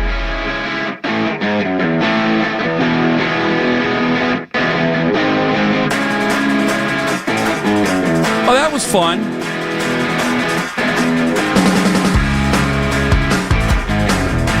Would Marcus Freeman go to the Pittsburgh Steelers? As Pony was saying, I finally got it out of him. Boy, what an interesting move that would be. Yeah. He's something. I just think the Notre Dame job's a great job. Maybe I'm full of it. I'm asking a bunch of Ohio State fans who probably hate Notre Dame, but I'm just like, man, that's a tremendous job. For the longest time, I said, well, Notre Dame cannot win a national championship. I've said it for really 25 years. I've been debating people about Notre Dame. And yes, it's an Ohio State Notre Dame thing. I have a lot of my buddies are Notre Dame fans, and we talk trash. It's very similar to you and your Pittsburgh people, right? Mm-hmm. Michigan and Notre Dame, I get into it with their fans and have over time. I respect Notre Dame. Like, it's not one of those things where I don't respect them or anything. But I didn't think they could win a national championship. And now, based on the new format, he can win a national championship. He can. He absolutely could win. But it's hard to Miami might win a national championship, or Indiana. Indiana could win a national championship. So, yes, another school in that state could win a national title. The question is, what does the NFL give you? Like, when we debate, and this is more of a podcast thing, college and NFL, and we've had podcast at 10:15. We've had variations of that debate probably 1,000 times over the years. Why do these guys sometimes prioritize the NFL? Is it because it's the highest level, and that's just a goal? That's as I'm checking things off, I want to get to the highest level of any profession? I think so. I find college football better than the NFL. Many years of my life, I found college football to be better. I like the NFL more. I think it's the highest level of football. However, you can't beat the atmosphere of college football. It's impossible. And if you like the pomp and circumstance and story, college football, it can't be beat. But there's 150 years of history there that's fantastic. What is now considered harder, the NFL or college to be head coach? Or is it just different? Harder is not the right term. I think it's a question I want to answer at 10:15 Eastern on 92.3 The Fan Extra on the free Odyssey app, as well as go over our big fight that we're about to have over Leonardo DiCaprio as well. Can I say this, though? I want the Steelers to hold on to Mike Tomlin, and I'm going to tell you why. The coaching crop out there doesn't seem to be too impressive by a lot of people. There's, like, last year there was Ben Johnson. Ben Johnson was this big candidate, and there was big conversation. He was waiting for the right opportunity. Exactly. Is he over? You're not really getting that. I know that John Harbaugh is a superstar, but it's like, is John Harbaugh the guy, and then there's nobody else? It felt like the crops were bigger in certain years with coaches, and if Pittsburgh's job opens, that job automatically goes ahead of you.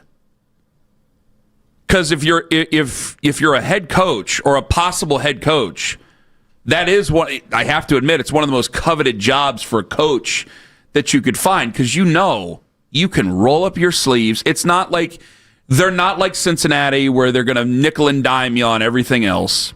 It's not like Cleveland where they have money to just fall out of their pockets and stuff down your throat, but they're going to get involved.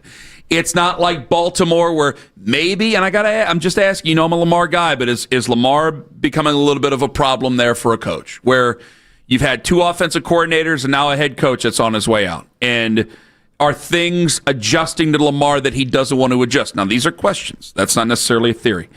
But in Pittsburgh, you're going to get enough support and you're going to be able to roll up your sleeves and really get to work, and you don't have to sit there and worry about your job all the time. You don't have to worry about that. You're going to get, unless you are a complete and utter failure, disaster, unorganized idiot, and they're not going to hire anybody like that, unless you are a total moron, they're not going to let you out in 2 years. So you're going to get plenty of time to build. And if you're one of these guys, like that job immediately, like you're going there and you're trying to get that job. And so we just go down the list. And it's the same thing, by the way, it's the same thing for Tennessee. I think it's the same thing for Las Vegas. I think it's the same way for that. When the Jets job gets open, throw that in there. I almost said the Jets. I mean the Giants. I think it's actually the same way with them. I think that they're a little closer to the Steelers. Long time family owning that team, a little bit more patient. But I think that the Steelers job, I mean, they've had a lot of head coaches over there with the Giants. The Steelers job, that opens up, you get knocked down. And I don't want that to open up. Keep Mike Tomlin for another year. Keep it going for another year, and hopefully we can get ourselves a better candidate. And I'm open-minded. The only candidate that I'm really closed-minded to, and I'm sure I'm going to catch hell over it from some people over this, I just don't trust Cliff Kingsbury. I'm glad they haven't talked about bringing him in yet. The Udinski thing we brought up. I think that I'm open-minded to that, but I'd love to keep Jim Schwarz. And the Jim Schwarz situation, like he could be the ultimate fail-safe where, all right, we weren't able to get this guy, that guy, this guy, and that guy. This guy can at least help keep the established culture. We might need to go with a really good offensive mind to keep things going with Jim Schwarz. But it would, I think, for a lot of fans, sitting in the studio, I'd be excited about Jim Schwarz. I think for some fans, it might feel like a placeholder. Make sense? Yeah. Okay. Podcast coming up 10:15 Eastern, 92.3 The Fan Extra on the free Odyssey app. Oh, and what are these social media reactions brought to you by? Scheibin Jewelers, Cleveland's premier jewelry store. There was somebody who had a problem on the YouTube chat with me giving Andrew Filipony the gears over naming a name. Did you have a problem with that? None of the names are good. Well, he just didn't give me a name. You got to give me a name. The cachet is not there, like you just said.